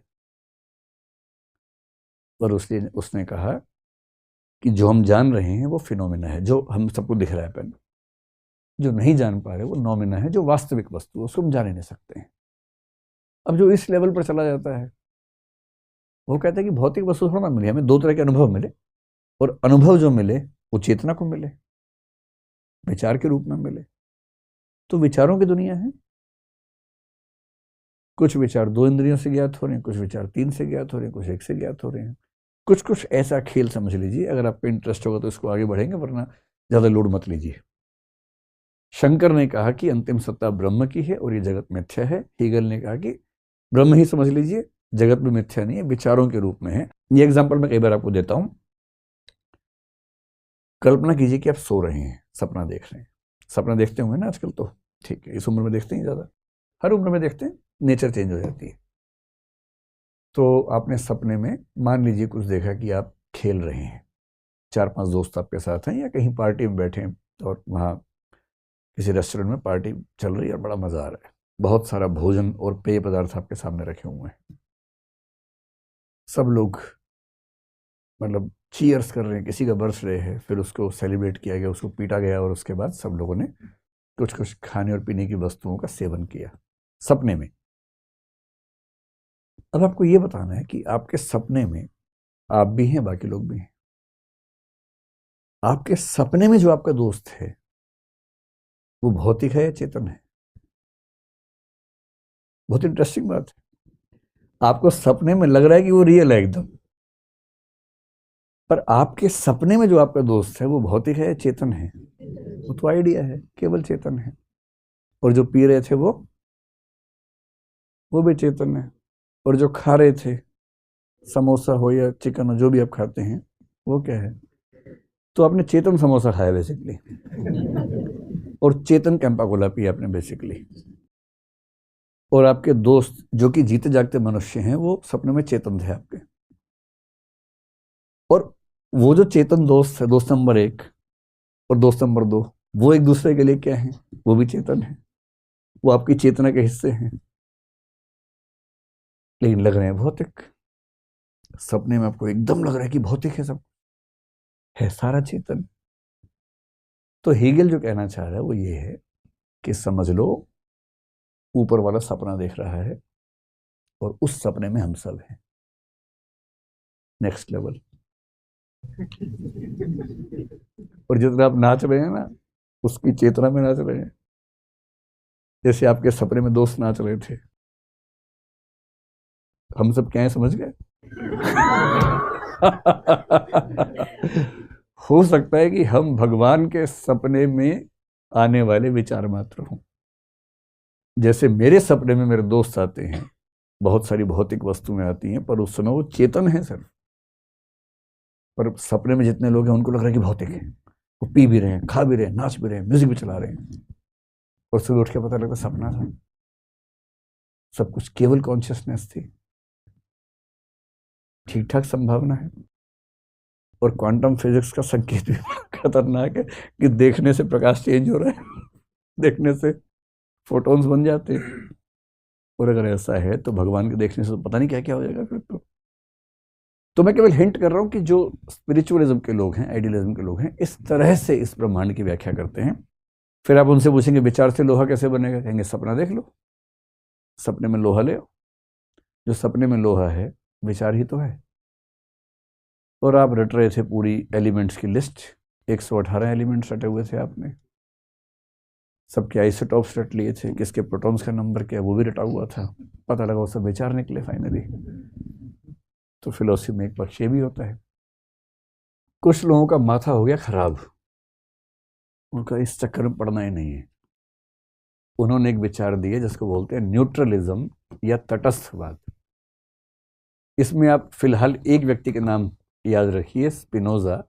हालांकि विलियम जेम्स, बर्टन रसेल, ये सब लोग भी भारत में इस विचार का समर्थन नहीं हुआ है, इसलिए आपको इंडियन फिलोसफर इसमें नजर नहीं आएगा। स्पिनोजा हैं जो 18वीं सेंचुरी के आसपास के व्यक्ति हैं, बहुत प्रसिद्ध व्यक्ति हैं। और बर्टन रसेल और विलियम जेम्स ये 20वीं सेंचुरी की शुरुआत के लोग हैं। जेम्स अमेरिका में, रसेल इंग्लैंड में थे। स्पिनोजा का पक्ष समझिए, 1 मिनट में समझ में आ जाएगा। वो कह रहा है कि देखो जो परम तत्व है, भगवान है ना, उसमें अनंत गुण हैं। अच्छा, इस बात को समझने के लिए एक अच्छी सी कल्पना करते हैं। हमारे पास 5 इंद्रियां हैं, और मैंने कई मूर्खों को कहते सुना कि भगवान नहीं है क्योंकि भगवान दिखता नहीं है। ये मूर्खता का एक लक्षण है। मतलब अगर आप भगवान का दावा करते हैं तो भी मूर्खता का लक्षण है, उसके नहीं होने का दावा करते तो भी वैसा लक्षण है। कहने का तर्क दे रहे हैं भगवान दिखता नहीं है इसलिए भगवान नहीं है। अरे भगवान अगर होगा और मजे लेना चाहिए आपके, तो ऐसा कर सकता है कि आपको ऐसा बनाए कि 5 इंद्रियां दे, और छठी इंद्री जिससे वो ज्ञात होता है वो ना दे आपको, और आप ऐसे ऐसे घूम रहे हैं कि भगवान नहीं, भगवान नहीं। कल्पना कीजिए, एक शहर के बारे में सुना मैंने, जब बचपन में कहानियां सुनता था, आपने भी सुनी होगी, कि एक देखने वाला आदमी अंधों के शहर में चला गया है। आपने सुनी है कहानी? हमारे स्कूल में थी ये कहानी, मुझे इसका कहानी का नाम ध्यान नहीं है, मैं आपको समझाता हूँ।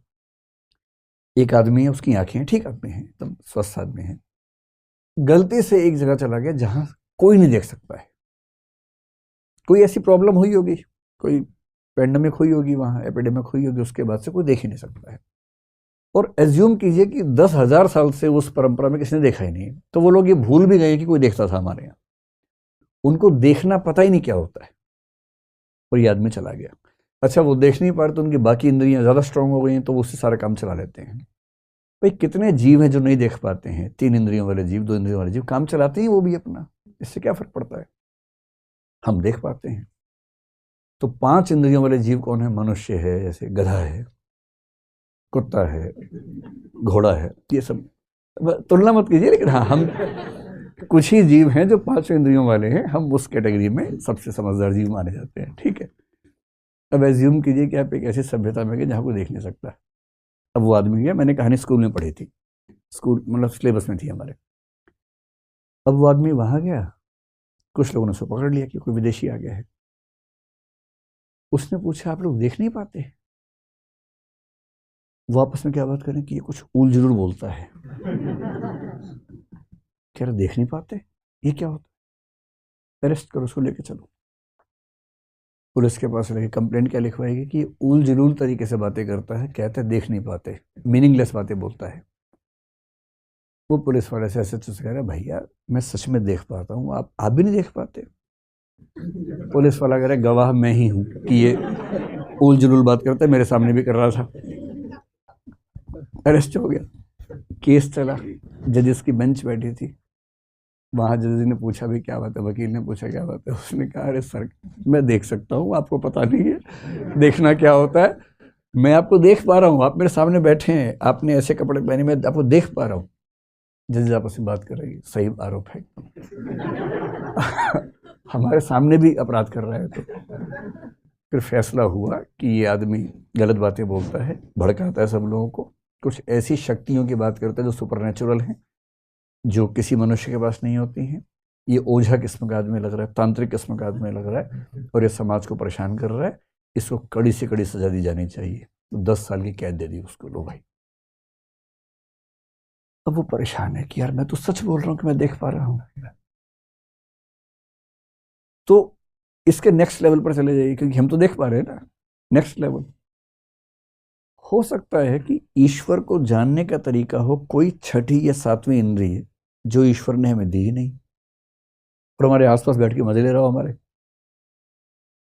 जैसे कोई व्यक्ति अगर नहीं देख पा रहा, वो बेचारा ऐसे अनुमान कर रहा है, और कोई उसको परेशान कर रहा है, उसके पीछे पीछे घूम रहा है, वो ऐसे ट्राई कर रहा, नहीं पकड़ पा रहा उसको, या तो पीछे पीछे घूम रहा है। ये भी तो हो सकता है ईश्वर हमारे पीछे पीछे मजे ले रहा हो हमारे, क्योंकि उसने हमें वो शक्ति दी ही नहीं जिससे हम उसको जान सकें। बाकी शक्तियां दी कि लोग मजे लो आपस में, लेकिन मुझे नहीं जान सकते भाई, अपने आप को जानने लायक नहीं दूंगा, बाकी तुम सब जानो, ऐश करो।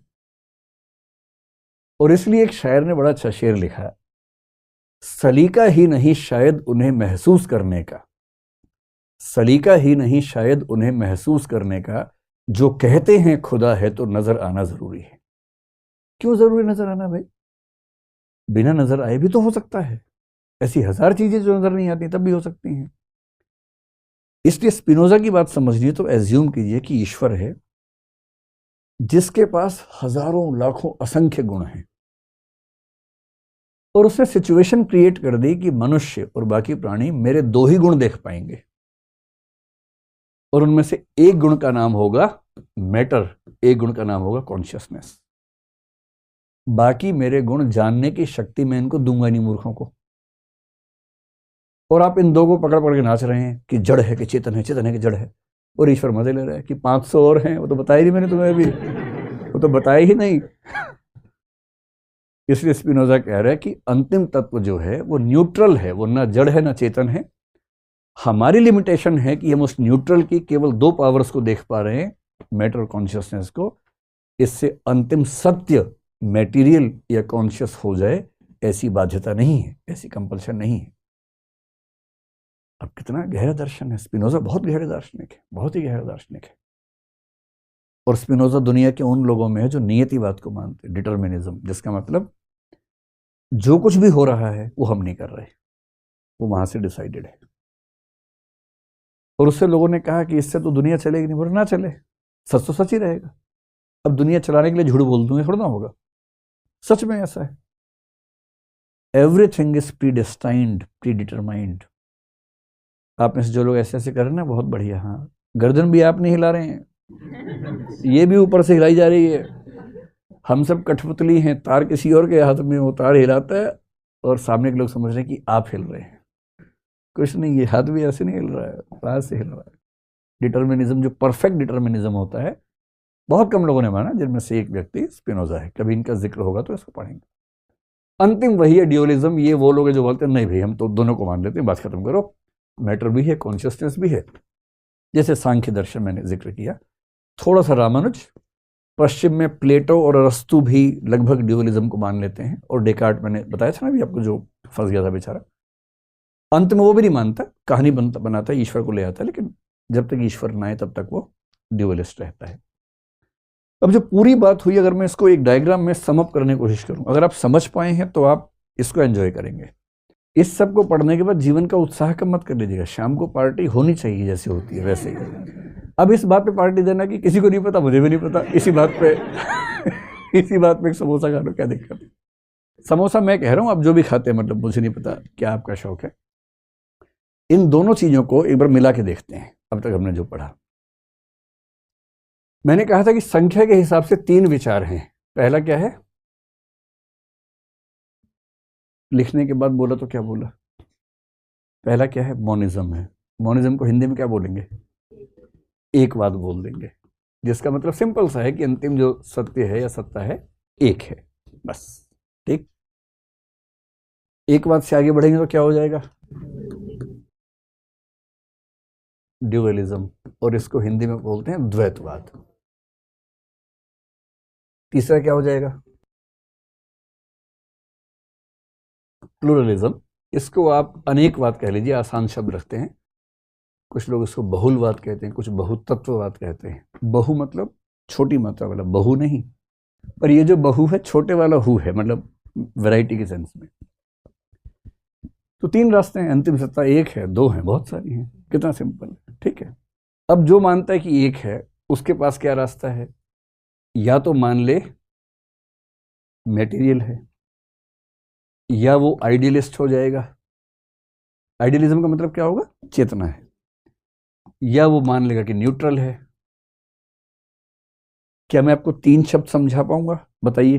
पहला, कुछ लोग हैं जो मेटीरियलिस्टिक मोनिज्म मानते हैं, अंतिम सत्ता एक है और भौतिक है। कुछ आइडियलिस्टिक मोनिज्म मानते हैं कि अंतिम सत्ता एक है पर चेतन है। कुछ कहते हैं कि अंतिम सत्ता एक है पर न्यूट्रल है, न्यूट्रलिस्टिक मोनिज्म मानते हैं। इन्हीं शब्दों को लेकर लोग दर्शन में ना अजीब तांडव मचाए रखते हैं कि I am a neutralist monist, I am a pluralistic, ऐसे बोलो, तबाह कर देते हैं लोगों को। डरना नहीं है, ये सारे शब्द बड़े आसान होते हैं, बस एक बार समझ लेना है, मीनिंग समझ में आएगा, बात समझ में आ जाए, क्या दिक्कत है। जो मेटीरियलिस्टिक मोनिस्ट है कि अंतिम सत्ता एक है, भौतिक है, जैसे थेल्स या थेलीज, क्या कहा था इसने, अंतिम सत्ता क्या है, पानी, पानी ही अंतिम सत्ता है, यानी अंतिम सत्ता एक है किंतु भौतिक है। जो कहे अंतिम सत्ता एक है किंतु चेतन है, शंकराचार्य को ले आइए, ब्रह्म या हीगल एब्सोल्यूट आइडिया बोलता है, एक है, चेतन है। एक है, न्यूट्रल है, स्पिनोजा। जब मैं फिलोसफी पढ़ाता था 10 साल पहले, तो स्पिनोजा याद करवाने के बोलता था कि एक बॉलर था क्रिकेट में, उससे बॉल स्पिन नहीं हो रही थी, तो उसने बॉल से कहा प्लीज स्पिन हो जा। तो फिर बच्चों को याद रहता था, हाँ स्पिनोजा स्पिनोजा स्पिनोजा, उससे ऐसे ही याद करते थे कि कौन दार्शनिक है, स्पिनोजा। तो मैं जब भी इसका नाम बोलता मुझे वही सीन याद आया था, स्पिनोजा। कुछ कहते हैं द्वैतवाद। द्वैतवाद में सिंपल है, द्वैतवाद जो ही मानेगा कि मैटर भी है, कॉन्शियसनेस भी, बात खत्म। जैसे सांख्य हो गया, और पश्चिम में देखें प्लेटो और अरस्तु को आप उस कैटेगरी में रख सकते हैं। अब प्लूरलिज्म मानने वाले क्या करेंगे, बहुत सारी सत्ताएं हैं, इनके पास क्या क्या ऑप्शंस हैं। एक, बहुत सारी सत्ताएं हैं किंतु सारी मटेरियल हैं, तो प्लूरलिस्टिक मटेरियलिज्म या मटेरियलिस्टिक प्लूरलिज्म कह देंगे। बहुत सारी सत्ताएं हैं किंतु सारी कॉन्शियस हैं। बहुत सारी सत्ताएं हैं किंतु सारी न्यूट्रल हैं। बहुत सारी सत्ताएं हैं और उनमें से कुछ मैटर हैं, कुछ कॉन्शियस हैं।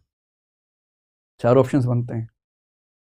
जो आदमी कहे कि बहुत सारी सत्ताएं हैं किंतु सारी की सारी मटेरियल हैं, इनमें चारवाक को रख लीजिए। चारवाक आपको बहुत पसंद है ना, तो मैंने उसको रख दिया यहाँ पर।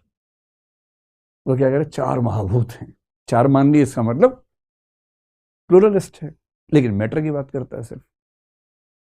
जो कहे कि बहुत सारी सत्ताएं हैं किंतु चेतन है, उसे क्या बोलेंगे? प्लूरलिस्टिक आइडियलिज्म या स्पिरिचुअलिज्म। एक नया नाम है लाइबनिज।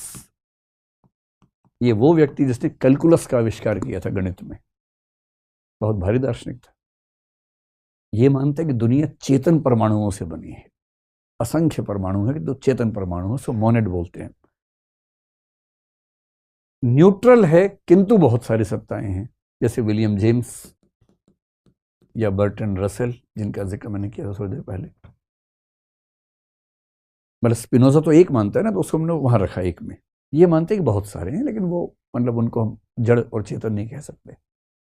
और कुछ लोग मानते हैं कि देखो भाई, सत्ताएं तो बहुत सारी हैं, उनमें से कुछ जड़ हैं, कुछ चेतन हैं, और हम इनको मिक्स नहीं कर सकते। ये भारत के लगभग सब दार्शनिक इस धारा पर चलते हैं, चाहे वो जैन दर्शन हो, चाहे बुद्धिज्म हो, चाहे न्याय वैशेषिक हो, चाहे मीमांसा हो, ये सब इसको मानते हैं। सांख्य छोड़ दीजिए, योग छोड़ दीजिए, वेदांत छोड़ दीजिए, क्योंकि सांख्य और योग द्वैतवाद में आएंगे, वेदांत यहाँ आ जाएगा। इनको छोड़ के बाकी सारे भारतीय दार्शनिक मानते हैं कि सत्ताएं बहुत सारी हैं और उनमें से कुछ जड़ हैं, कुछ चेतन हैं। पश्चिम में देखना हो तो ये विचार बहुत लोग होंगे, जैसे मेरे ख्याल से एम्पेडोक्लिस जैसे कुछ लोग इसमें शायद किसी तरह से हम सेट कर पाएंगे, लेकिन ये विचार भारत में ज्यादा मिलता है, पश्चिम में कम मिलता है, भारत में ज्यादा है। एक कविता है, जब मैं साहित्य पढ़ाता हूँ, बच्चे इस मुद्रा में आ जाते हैं जब थोड़ी देर के बाद। कैलाश वाजपेयी कवि हुए, उनकी कविता का भाव ये है, न हमारी आंखें हैं आत्मरत, न हमारे होठों पे शोक गीत, जितना कुछ ऊबना था ऊब लिए, हमें अब किसी भी व्यवस्था में डाल दो। और सर्वेश्वर दयाल सक्सेना मेरे बड़े प्रिय कवि, उनकी कविता है, उसमें एक कवि ना कविता लिखना चाह रहा है। कविता लिखना चाहने से नहीं आती कविता, कुछ लोग बोलते हैं कि वो डिवाइन रिविलेशन होता है, आमद बोलते हैं कि आमद आएगी ऊपर से तो कविता लिखी जाएगी, अब चाह के नहीं लिख सकते। तो एक कवि है, कसम खा के बैठे कि लिख के ही मानूंगा, और कविता की कॉपी बनाई है। कविता सोचिए, कोई नाम कविता की कॉपी बना के लिख के बैठे कि 8 बजे आज कविता का उत्पादन करना ही करना है। सोचता रहा पर कुछ सूझा ही नहीं, और उस कविता, इसी पे कविता लिखी है, कविता लिखने पे कविता लिखी। इसका भाव है, लिपटा रजाई में, सर्दियां आजकल जैसी, लिपटा रजाई में, ठंडक से अकड़ी उंगलियों में कलम पकड़, मोटे तकिए पर रख कविता की कापी, मैंने इस जीवन की गली गली नापी, हाथ कुछ लगा नहीं, कोई भी भाव कम वक्त जगा नहीं। तो आखिरी 2 लाइन आपके लिए हैं, हाथ कुछ लगा नहीं, कोई भी भाव कम वक्त जगा नहीं। और दार्शनिक ऐसा ही व्यक्ति होता है। हम जैसे हम लोग, हमें क्या मतलब इन सब बातों से, मस्त लोग हैं हम तो। वही होता है कि 4 बज गए हैं लेकिन पार्टी अभी बाकी, हम तो उस तरह के लोग हैं। कहाँ इन सब चीज़ों में मजा आता है। लेकिन जो दार्शनिक होता है ना, बेचैन रहता है, कबीरदास की तरह, सुखिया सब संसार है, खावे अरु सोवे, दुखिया दास कबीर है, जागे अरु रोवे। ये जो बेचैनी है ना, जिनमें होती है इंटेलेक्चुअल क्यूरियोसिटी होती है, बहुत बेचैन रहते हैं कि ये कैसे सब चीज़ें बनी, तब फिर ये सब विचार उनके मन में आते हैं। बहरहाल मेरा ख्याल है कि आप लोग मोटे तौर पर सब बातें समझ गए होंगे, और बहुत दर्दनाक अनुभव आपका आज का नहीं रहा होगा। तो अगली बार तक हम कोशिश करेंगे कि जो कई लोग कमेंट्स में लिखते हैं कि हम भी आना चाहते हैं, तो हम एक प्रोसेस निकाल रहे हैं कि बाहर के ऑडियंस भी इस प्रोग्राम में आ सके। आजकल में उसका फॉर्म निकालेंगे, तो जो लोग आना चाहें उसमें उनको बुलाएंगे। आप भी आ सकते हैं, मतलब अगर आपका मन करे तो आप भी हैं और वो भी हैं। कोई बहुत गहरा सवाल है तो पूछिए। मेरा नाम अजय है सर।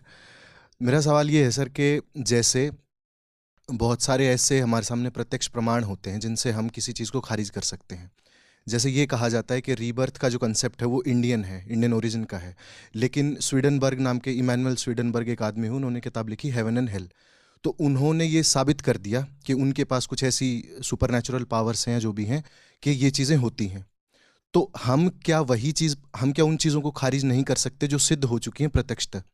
तो क्या हम वही परसीव करते हैं जो हम बिलीव करते हैं, या इसका दूसरा पहलू ये कि बुद्ध ने अपनी सारी साधना सनातनी की, लेकिन जब उनको ज्ञान प्राप्त हुआ तो उन्होंने एक नया धर्म बनाया, बुद्धिज्म।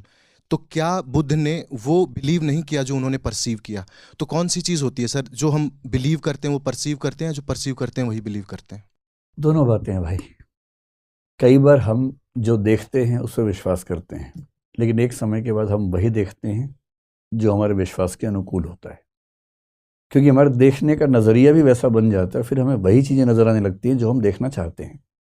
लेकिन जो पहला सवाल आपका है ना, जहाँ तक परसेप्शन की लिमिट्स की बात है, अगर हम कहें कि जो दिखता है वही अंतिम सत्य है, जो जैसे चारवाक ने कहा, चारवाक इससे फंस भी जाते हैं। जो दिखता है अगर वो अंतिम सत्य है, क्योंकि चारवाक बाकी कोई प्रमाण मानते ही नहीं, वो केवल प्रत्यक्ष को प्रमाण मानते हैं।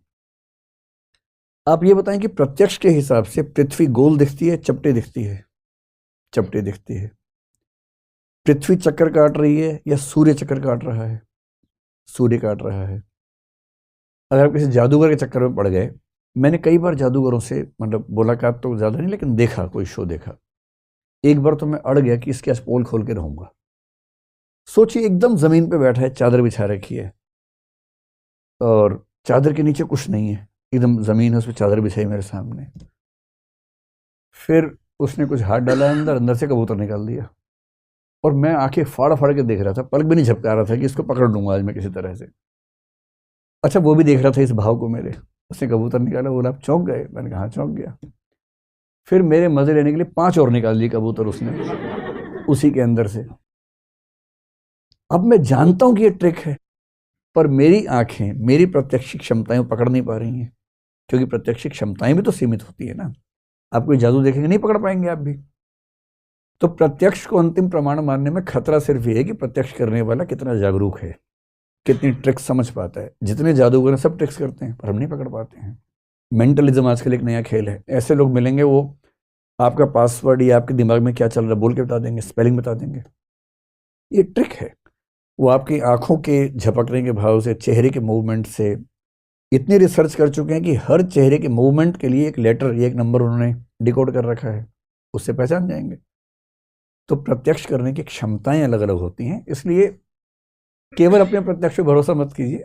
हमसे समझदार लोगों के प्रत्यक्ष हमसे बेहतर हो सकते हैं, इस पर भी भरोसा होना चाहिए।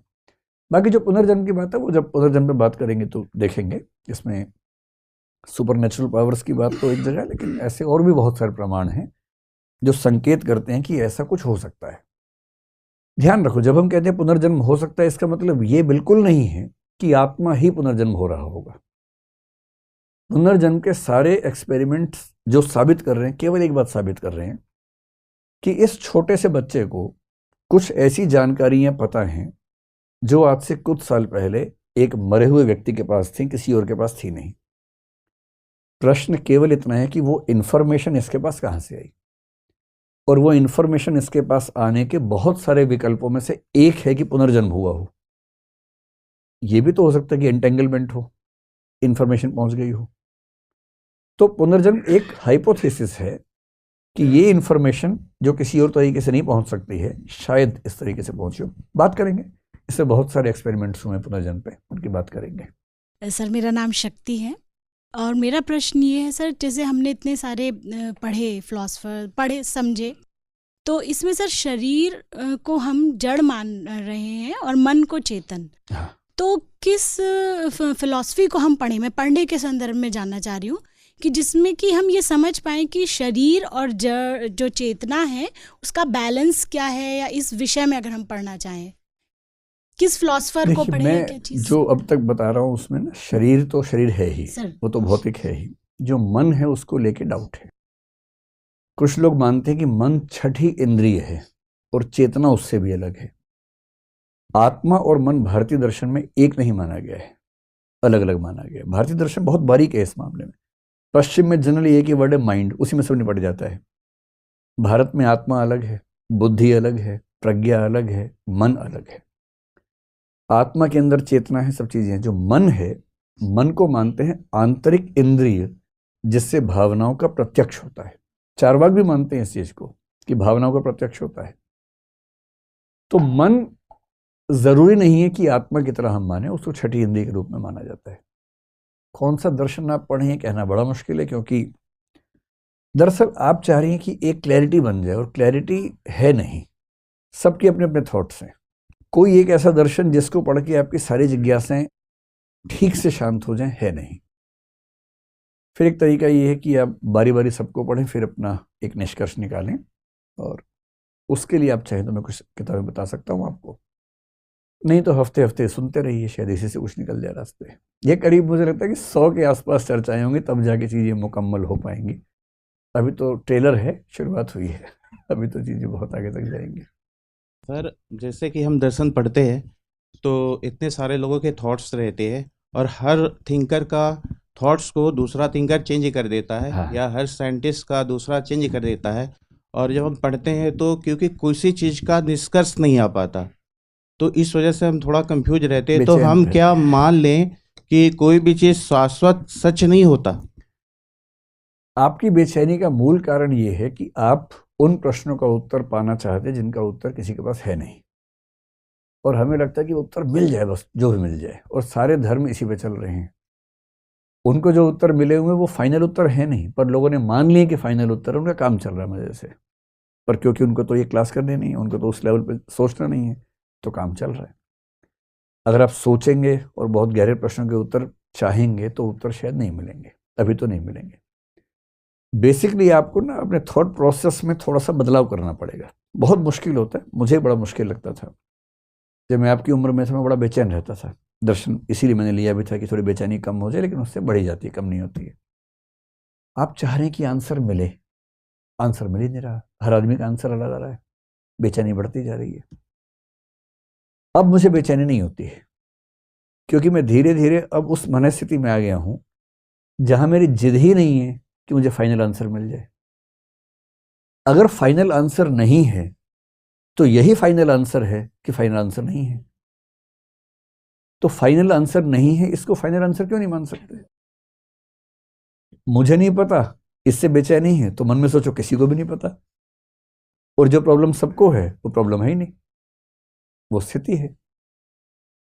तो इस जिद से बाहर निकल जाइए कि मुझे सब जान ही लेना है। इस जिद के भरोसे आपको अंधविश्वासी होना पड़ेगा, नहीं तो बेचैन रहेंगे।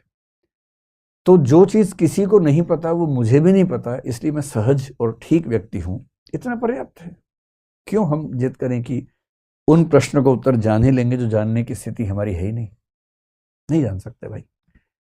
अच्छा, ईश्वर है या नहीं, इसका उत्तर मेरे ख्याल से अगर मिलेगा तो कम से कम 10-20 हजार साल के बाद मिलेगा, जब ब्रह्मांड को हम इतना जान चुके होंगे। जैसे एक दो चिंतकों ने कहा कि जब विज्ञान पूरे ब्रह्मांड को नाप लेगा तब शायद वो देख पाए कि इसको चलाने वाला कोई है या नहीं है, तब भी संभावना ही है। पता नहीं वो 10-20 हजार साल में भी हो ना हो, और तब तक कहीं परमाणु युद्ध हुआ, काम खत्म। उसके बाद फिर 2-4 बज के फिर वो पत्थर भाला लेके शुरू हुए, फिर कई हजार साल के बाद जाके विज्ञान का विकास हुआ। तो और ज्यादा लोड नहीं लेना भाई फिलॉसफी में ना, जो चीज मैं नहीं जान सकता हूं मैं नहीं जान सकता हूं, क्या टेंशन लेनी है, जितना है उससे काम चलाइए फिलहाल। और जिज्ञासा है तो प्रयास में रहिए, जो प्रयास हम लोग कर रहे हैं आप भी रहिए उसमें, ठीक? हाँ बोलिए। नमस्ते सर, मेरा नाम हिना है और मेरा प्रश्न है कि कई बार भविष्य में होने वाली घटनाओं का आभास हमें स्वप्न के थ्रू हो जाता है, तो वो भविष्य में घटना होने वाली है इसलिए हमें आभास होता है, या फिर वो सिर्फ एक कोइंसिडेंस होता है? ड्रीम इंटरप्रिटेशन के बहुत सारे सिद्धांत हैं, जिनमें से कुछ ने इस बारे में विचार किया कि ऐसा क्यों होता है। कुछ लोगों को सपने में नहीं, जीते जागते भी ऐसा होता है। कुछ लोगों को थोड़ा सा पहले आभास होने लगता है, बहुत क्लियर कट होने लगता है, और वैसा हो भी जाता है 2 दिन के बाद। ये क्यों होता है, इसको लेके बड़ी खतरनाक कुछ मान्यताएं हैं। अगर हम मान लें कि उन्हें सच में पहले पता लग जाता है तो ये कितना खतरनाक है, आप समझ रही हैं?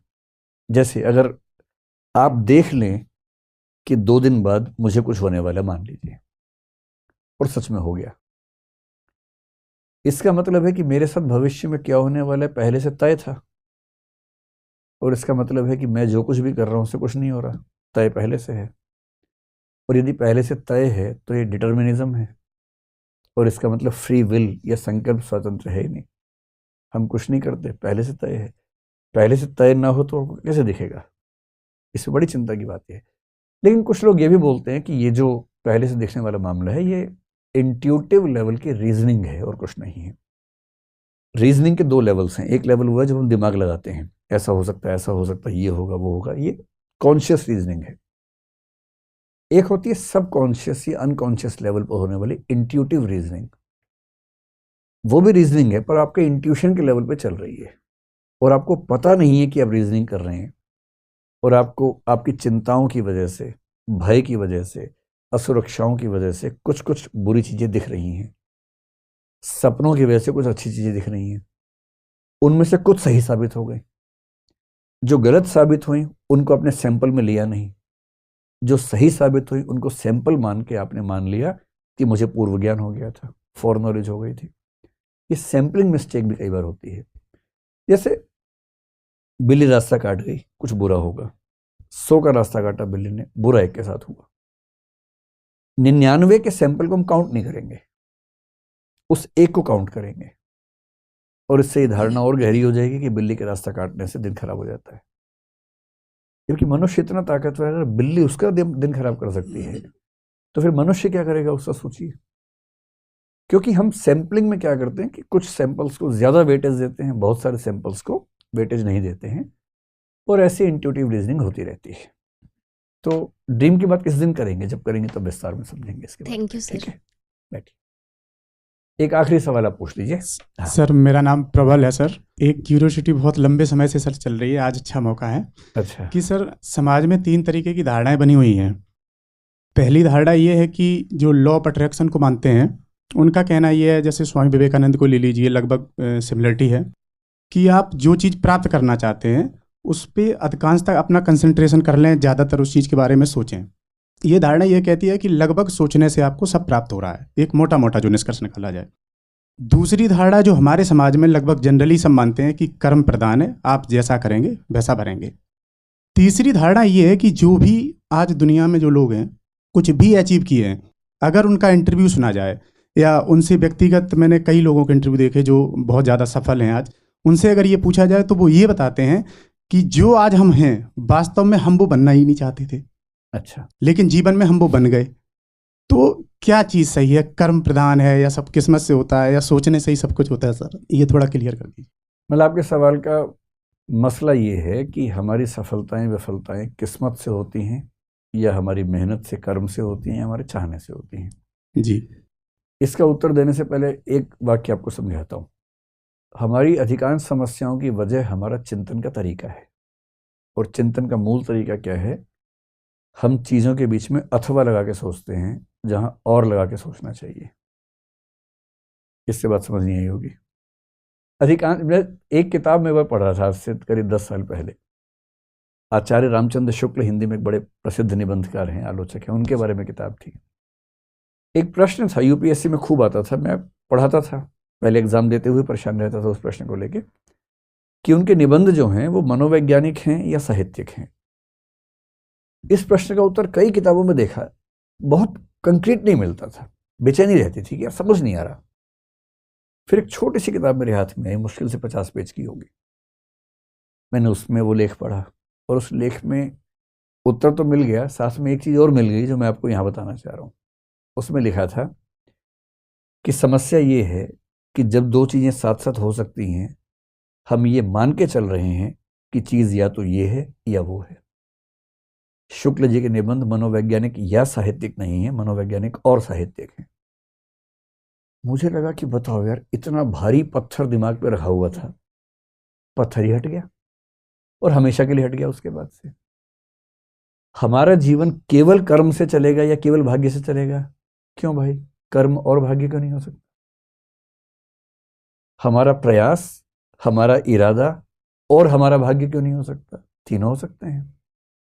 मैं भाग्यवादी व्यक्ति नहीं हूं, लेकिन अगर आप दर्शन की बहुत गहराई में जाएंगे, ये दर्शन में ना भी जाए, सामान्य जीवन में देखें, तो आपको मानना पड़ेगा कि हम सबके जीवन का बड़ा हिस्सा उन संयोगों पर टिका हुआ है जो हमने पैदा नहीं किए थे।